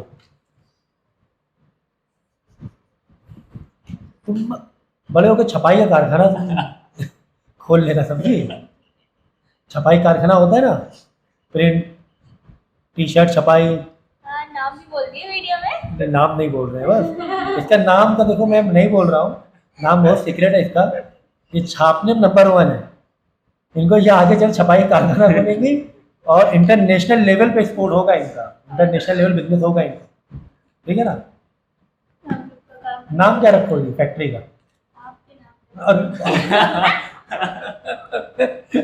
ये तो भैया नाम नाम ना बदनाम करो मेरा। हम तो वेल विश कर रहे हैं कि बहुत बड़े लेवल बिजनेस करो, छपाई के बड़े बड़े कारखाने खोलो, हर छपाई में हर चीज़ का कारखाना खोलो, चाहे वो टी शर्ट में हो, चाहे वो नकाब में हो, चाहे वो चप्पल में हो, चाहे वो हाथ में टैटू हो, चाहे वो हाथों में टैटू हो, वो भी तो छपाई है ना, सब छाप डालना। देखो नाम मैंने बताया नहीं वीडियो में, ठीक है, अब कोई कमेंट ना करते। क्वेश्चन नंबर 15 देखो, एक रेक्टेंगुलर ब्लॉक आयरन, नहीं करेंगे, ए रेक्टेंगुलर ब्लॉक आयरन है डायमेंशन ऑफ दिस, ओके, ये डायमेंशन दिया हुआ है LBH दिया हुआ है, LBH दिया हुआ है 1.2 into 1.2 into 50। Compute the resistance of the block between the to square है, इजी है। देखो रेक्टेंगुलर है ब्लॉक, मतलब काइंड ऑफ मोबाइल है नहीं, रेक्टेंगुलर ब्लॉक है तो ऐसा कुछ है, एक लेंथ अलग है और दो लेंथ सेम रहेंगी। अब यहाँ पे सभी रेक्टेंगुलर है, टू स्क्वायर भी दिख रहा है ना, एक स्क्वायर ऐसा है कुछ, मतलब ये जो बना हुआ है कुछ ऐसे बना हुआ है, ऐसे,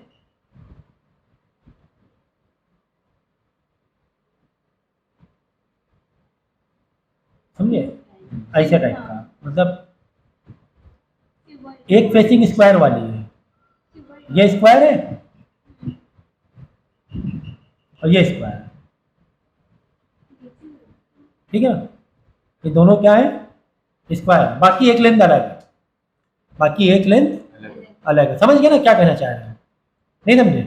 अब ये जो मोबाइल है ये नहीं कह सकते क्योंकि ये भी रेक्टेंगल है, इधर सभी रेक्टेंगल है, स्क्वायर कोई नहीं, ये स्क्वायर टाइप का है, स्क्वायर टाइप की एक छड़ी है कह सकते हैं, ठीक है। It is not cube, cube भी नहीं है, क्यूब भी नहीं है, हाँ क्यूबाइड तो है ही है, लेकिन क्यूबाइड तो ये भी है, लेकिन एक फेस तुम्हारा स्क्वायर में है, ऐसे सोचो, ऐसे समझ गए ना? हाँ, समझ गया। बहुत कंडेंस फॉर्म। हाँ, जैसे कि वो देखा तुमने पाइप नहीं देखे स्टील के, स्टील पाइप कैसे होते हैं, ऐसे ऐसे नहीं होते पूरे स्टील के पाइप, अरे जैसे हमारे टेबल में पाइप लगे हुए हैं, ये टेबल जो बनी हुई है ना, तो एक तरफ फेसिंग क्या है, मतलब स्क्वायर वाली है, बाकी वो तुम्हारा क्यूबाइड मतलब ये रेक्टेंगल। तो ये कहानी है, कैसे पता चला था कि कह रहे हैं कि बिटवीन टू स्क्वायर एंड, ऐसे पता चला था, ठीक है। तो LBH दिया हुआ है।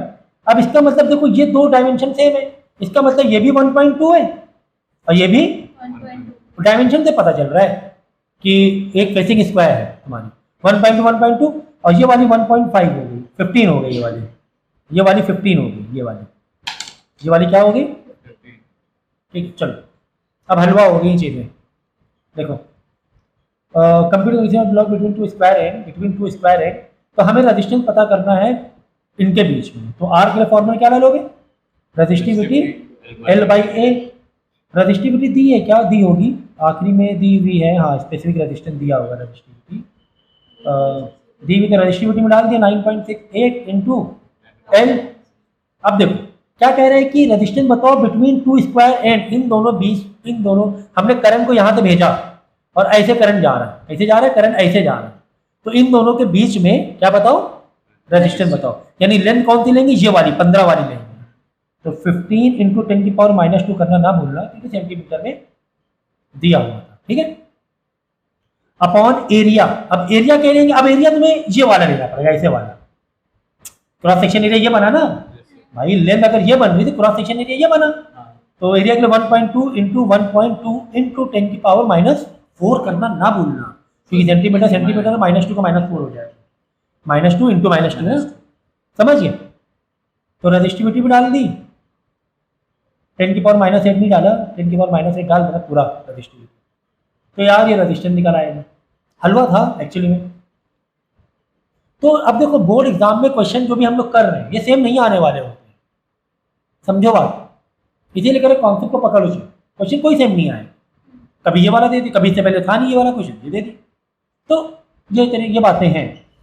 बोल रहे कि between two opposite rectangular face, कह रहे हैं कि रेक्टेंगुलर फेस क्या अगर अपोजिट हो, मतलब अब हम करंट ऐसे ले जा रहे हैं, ऐसे, ठीक है ना, करंट कैसे ले जा रहे हैं, दो रेक्टेंगुलर के ऐसे ले जा रहे हैं, ऐसे, तो आपके पास लेंथ जो होगा वो 1.2 हो जाएगा, ऐसे करें ना, हाँ, जैसे एक पाइप है ऐसे ले जा रहे हैं, ऐसे नहीं ऐसे ले जा रहे हैं, तो आपके पास लेंथ जो कवर करेगा 1.2 करेगा, और क्रॉस सेक्शन एरिया क्या हो जाएगा, ये वाला हो जाएगा 15 इंटू 1.2 L इंटू ये L, 15 इंटू 15 ना कर देना भाई, 15 इंटू 15 ना कर देना, ये 15 और ये हाइट, यही तो पीस निकला, ये पीस ऐसे निकलेगा ना, 15 और ये हाइट, ये 15 और ये हाइट, विद रेक्टेंगल एरिया निकलेगा, ठीक है, रेजिस्टिविटी वही ले लेना हो जाएगा।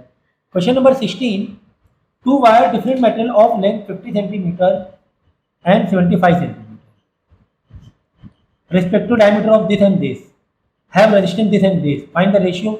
यार रेशियो पता करना है भाई रेजिस्टिविटी का, मतलब यार रेजिस्टिविटी का तुम्हें रेजिस्टिव 1 रेजिस्टिव 2, यहाँ पर रेजिस्टिविटी का फॉर्मूला लो R इंटू A/L है ना, R इंटू दूसरे वाले का 2, ठीक है ना, इसका रेशियो ही तुम्हें चाहिए भाई, इसका क्या रेशियो, तुम्हें क्या क्या दिया हुआ है, तुम्हें दोनों का L दिया हुआ है, हाँ सर दोनों का L दिया हुआ है, दोनों का रेजिस्टेंस दिया हुआ है, हाँ सर दोनों का रेजिस्टेंस दिया हुआ है,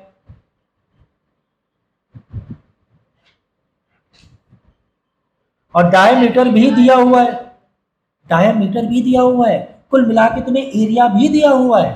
भाई एरिया निकाल लोगे ना πr² से, area 1 πr², area 2 πr², but diameter में 0.2, थोड़ा सा यार कैलकुलेशन हो जाएगी लंबी कि 0.2 इंटू 10⁻³ करोगे पहले, पहले कर देना 0.1, आधा कर देना, इसका क्या कर देना आधा रेडियस हो जाएगा, लेकिन रहेगा mm में तो इंटू 10 की पावर -3 कर देना, मीटर में आ जाएगा। इसका 0.12 मतलब 0.05 नॉट 5, 0.5, तो ये आधा हो गया, डायमीटर का आधा मतलब रेडियस हो गया, इंटू 10 का -3 कर देना, मीटर में हो जाएगा। तो वहाँ पर IR², ये मालूम है पूरा पूरा यहीं पे ओपन कर देना, मतलब यहाँ पे कैलकुलेट ना करना, यहीं पे मतलब ओपन कर देना, पाई इंटू R² अपॉन, देखो ये जो L होता है नीचे, ये वाला L याद रखना, ये वाला L तो ऊपर चला जाएगा, L2 ऊपर भेज देना, ये वाला L1 नीचे आ जाएगा, ये वाला फ्रैक्शन नीचे ऐसे उतर आता है, और ये डबल फ्रैक्शन में ये ऊपर रेसिप्रोकल में चला जाएगा। ये सब चीज़ें समझो जरा सा, L1 नीचे आ जाएगा, A2 नीचे ही रहेगा, L2 ऊपर चला जाएगा, रेसिप्रोकल होके ऊपर, ये L नीचे आ जाएगा, ठीक है ना, ये L1 ऐसे नीचे उतर जाएगा। तो बस पाई से पाई कट ही रहा था, ये एरिया 2 के लिए डाल देना πr² 2 वाला 1 वाला, बस L1 उल्टा हो जाएगा, L1 नीचे रहेगा, L2 ऊपर है ना, बाकी 1 वाले ऊपर 2 वाले नीचे, पाई से पाई कट जाएगा, बाकी जो भी इंफॉर्मेशन डाल के रेशियो निकाल।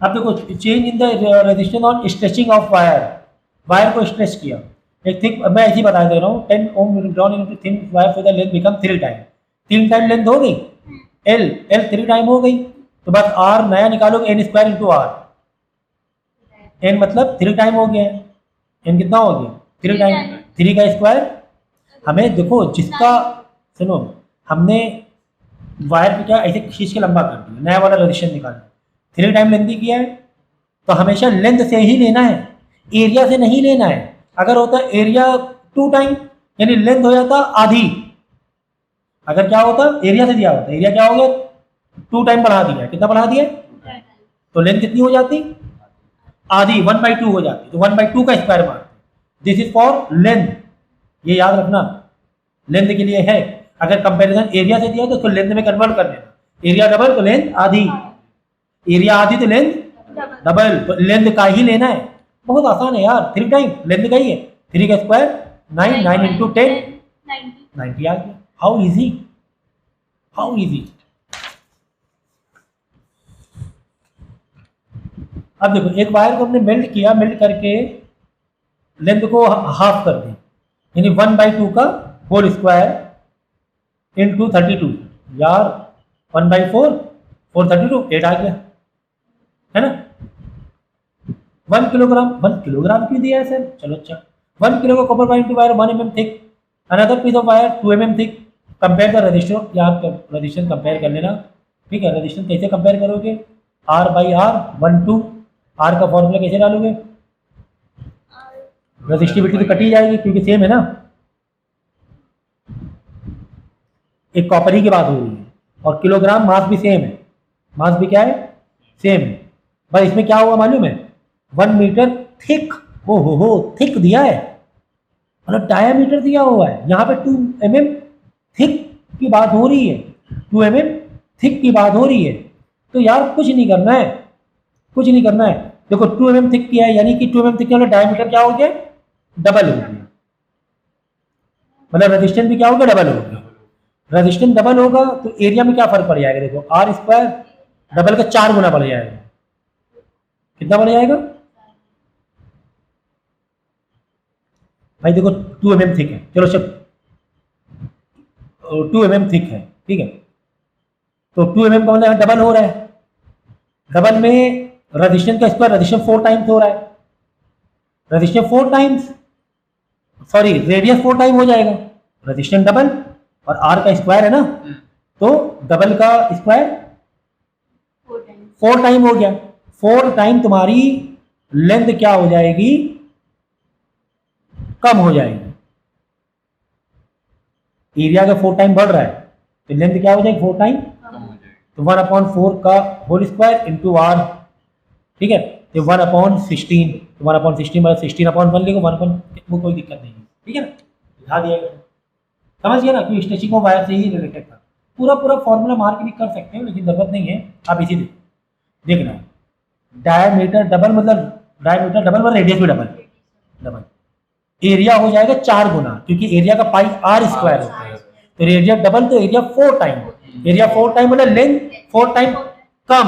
अगर n 1/n स्क्वायर वाला, अगर n स्क्वायर वाला करें तो n square into original R, नया आर, तो बस रेशियो निकालना, तो वैल्यू नहीं निकालना।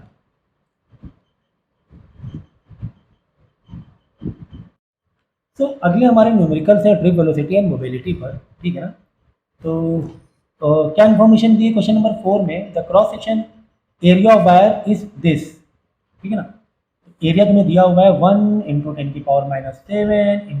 इंटू नहीं है, चलो मीटर स्क्वायर है, मीटर स्क्वायर है। And the density of the free electron, electron की डेंसिटी दी गई है भाई, करंट की डेंसिटी नहीं है, ये ध्यान रखना है आपको।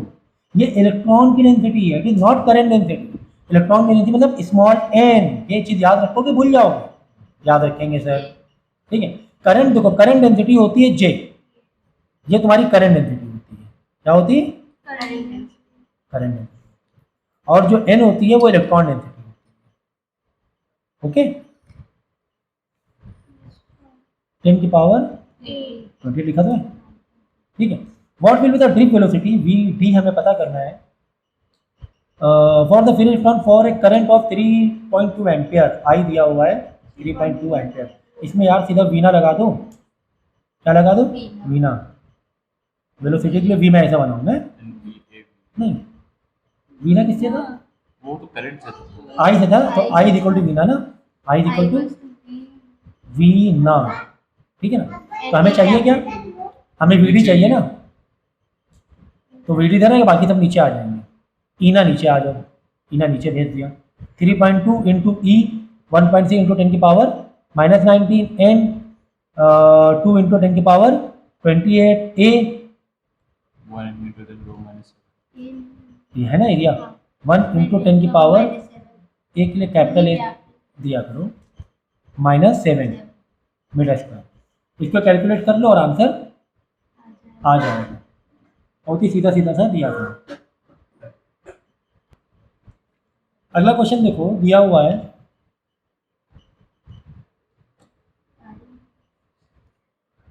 90 coulomb charge flows in for 75 minute. कैसे फंसाते हैं तुम्हें यहाँ पर, ये कुछ नहीं, बस करंट है, बस करंट है भाई। कूलम क्यू का कोई काम ही नहीं था पूरे करंट में, क्यू हम डायरेक्ट ओपन करके नहीं लिख रहे थे, आई के टर्म में लिख रहे थे, I is equal to Q by T, Q by T है ना, क्यू मतलब एन ई बाई टी। अगर और खोल के दिया हुआ है, एन नंबर ऑफ इलेक्ट्रॉन में खोल के दिया है, तो वैसे भी ओपन कर सकते हैं। एन कितना दिया हुआ है 90, टी दिया हुआ है 75 मिनट में नहीं, सेकंड में बदलना पड़ेगा, तो 75 इंटू 60, तो ये तो तुम्हारा आई आ गया।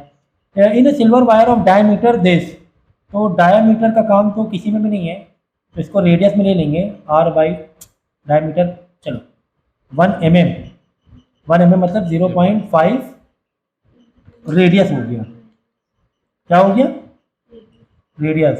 तो 0.5 को हम किसमें बदल लेंगे, 10 की पावर -3 मीटर में बदल देंगे, रेडियस में आ जाएगा। ये किसमें आ गया, रेडियस में आ गया। पहले एक को आधा करो 0.5, बाद में इसको ये रेडियस में बदल जाएगा, ठीक है। The free electron density in the wire is this, small n कितना दिया हुआ है 5.8 इंटू 10 की पावर 28 ही दिया हुआ है metre cube. Find the current and the drift velocity, तुम्हें आई पता करना है, आई तो तुम्हारा यही समझने का पता कर लेना, ठीक है, और ड्रिफ्ट वेलोसिटी पता करना है, ड्रिफ्ट वेलोसिटी के वीना वाला फॉर्मूला लगा देना, वीना मतलब आई इक्वल टू वीना है यार, आई इक्वल टू वीना, मतलब drift velocity is equal to I by ईना, ठीक है। आई निकल गया है, ई एक इलेक्ट्रॉन के चार्ज, एन करंट डेंसिटी दिया हुआ ए, ये मतलब एरिया, एरिया मतलब पाई आर स्क्वायर, यहाँ से रेडियस मिल गया तो निकाल लेना, चाहे तो वैल्यू पूरा डाल देना यहाँ पर पाई आर स्क्वायर की 0.14 इंटू दिस, ठीक है ना। एक बार में कैंसलेशन हो जाएगा, सिंप्लीफाई हो जाएगा। हलवा था यार ये भी, मजा नहीं आ रही।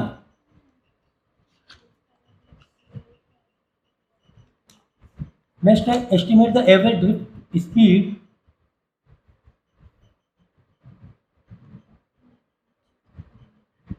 conduction of conduction electron in a copper wire cross section area is this much,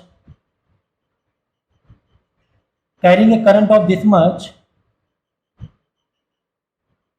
Assume the each copper atom contribute one conduction. ठीक है, हाँ इसके आगे क्या, क्वेश्चन नंबर 6 अभी होल्ड में रखा हुआ है फिलहाल।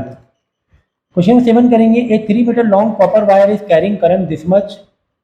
ठीक है, एल तुम्हें ये दिया हुआ है, आई तुम्हें ये दिया हुआ है। How long does it take for an electron to drift from one end to wire to the other. How long does, मतलब तुम्हें टी पूछा गया है, तुम्हें टाइम निकालने को पूछा गया है। Cross section area of this है। ठीक है, तो देखो ये क्वेश्चन भी अच्छा है, ये क्वेश्चन भी अच्छा है। यहाँ पर टाइम तुम्हें निकालना है तो करंट को ओपन करना पड़ जाएगा। देखो कैसे करना है, जो जो तुम्हें इन्फॉर्मेशन दी वो करो, लिखो पहले। ये 3 मीटर लॉन्ग वायर, एल कितना दिया हुआ है 3 मीटर है। Wire is carrying the current of 3 ampere, I तुम्हें दिया हुआ है 3। हाउ लॉन्ग डज, तुम्हें टाइम पूछा गया है। To electron take from one into wire to other, the cross section area 2 into 10 की पावर -6 दिया हुआ है। And the number of conduction electron of copper, the current density. अब कैसे मालूम, sorry electron density not current density, electron density कैसे मालूम पड़ा। इलेक्ट्रॉन डेंसिटी, इलेक्ट्रॉन डेंसिटी यहाँ पे कुछ लिखा नहीं था, तो यहाँ पे देखो मीटर क्यूब है, मतलब पर वॉल्यूम है, पर वॉल्यूम हुआ ना ये, मतलब इलेक्ट्रॉन डेंसिटी स्मॉल एन है। 8.5 इंटू 10 की पावर 28 पर मीटर क्यूब ऐसे लिख दो, या फिर ऊपर ला के -3 लिख दो। ये इन्फॉर्मेशन दिया है। अगर हम वी डी का फॉर्मूला डालें, यानी आई से, हम बार बार आई से क्यों डाल रहे हैं, क्योंकि थोड़ा सा हमारा रटा हुआ है फॉर्मूला, ऐसे डाल सकते हैं हम लोग। ठीक है, निकालना है क्या तुम्हें पूरे फॉर्मूले, तुम्हें आई तो गिवन है।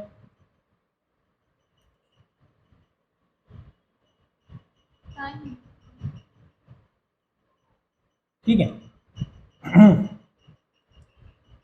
एरिया तुम्हें गिवन है, एन तुम्हें गिवन है, एक इलेक्ट्रॉन तुम्हें मालूम है। कुल मिलाकर तुम्हें यहाँ से वी डी मिल भी गया, तुम्हें वी डी वेलोसिटी मिल जाएगी।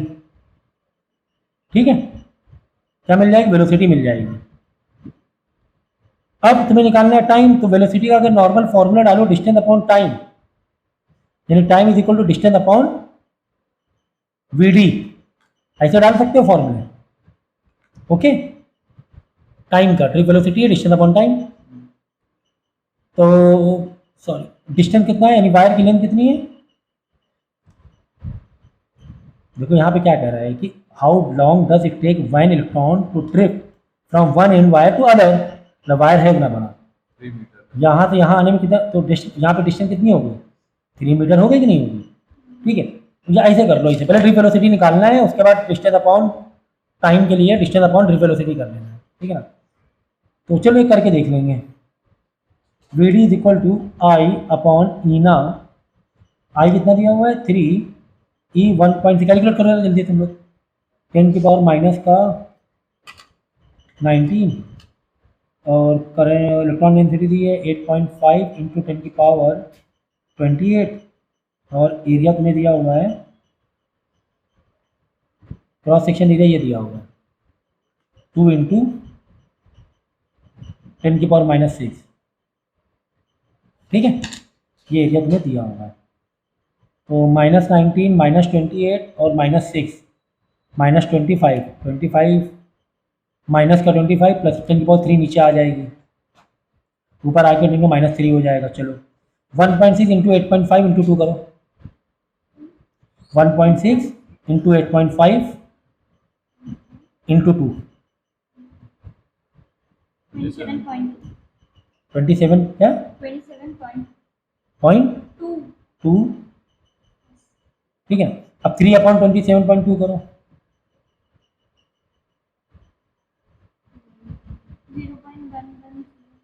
0.1102। चलो इंटू 10 की पावर -3, यह आ गई ड्रिफ्ट वेलोसिटी। ओके, अब देखो हमें निकालना है time, time is equal to distance मतलब 3 मीटर, 0.11 इंटू 10 की पावर -3, 3 इंटू 10 की पावर +3 हो जाएगा। तो 3000 डिवाइड बाई 0.11 करो,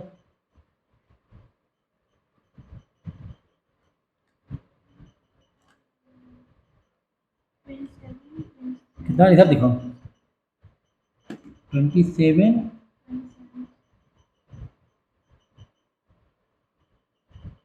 72 डिवाइड बाई 3600 करो,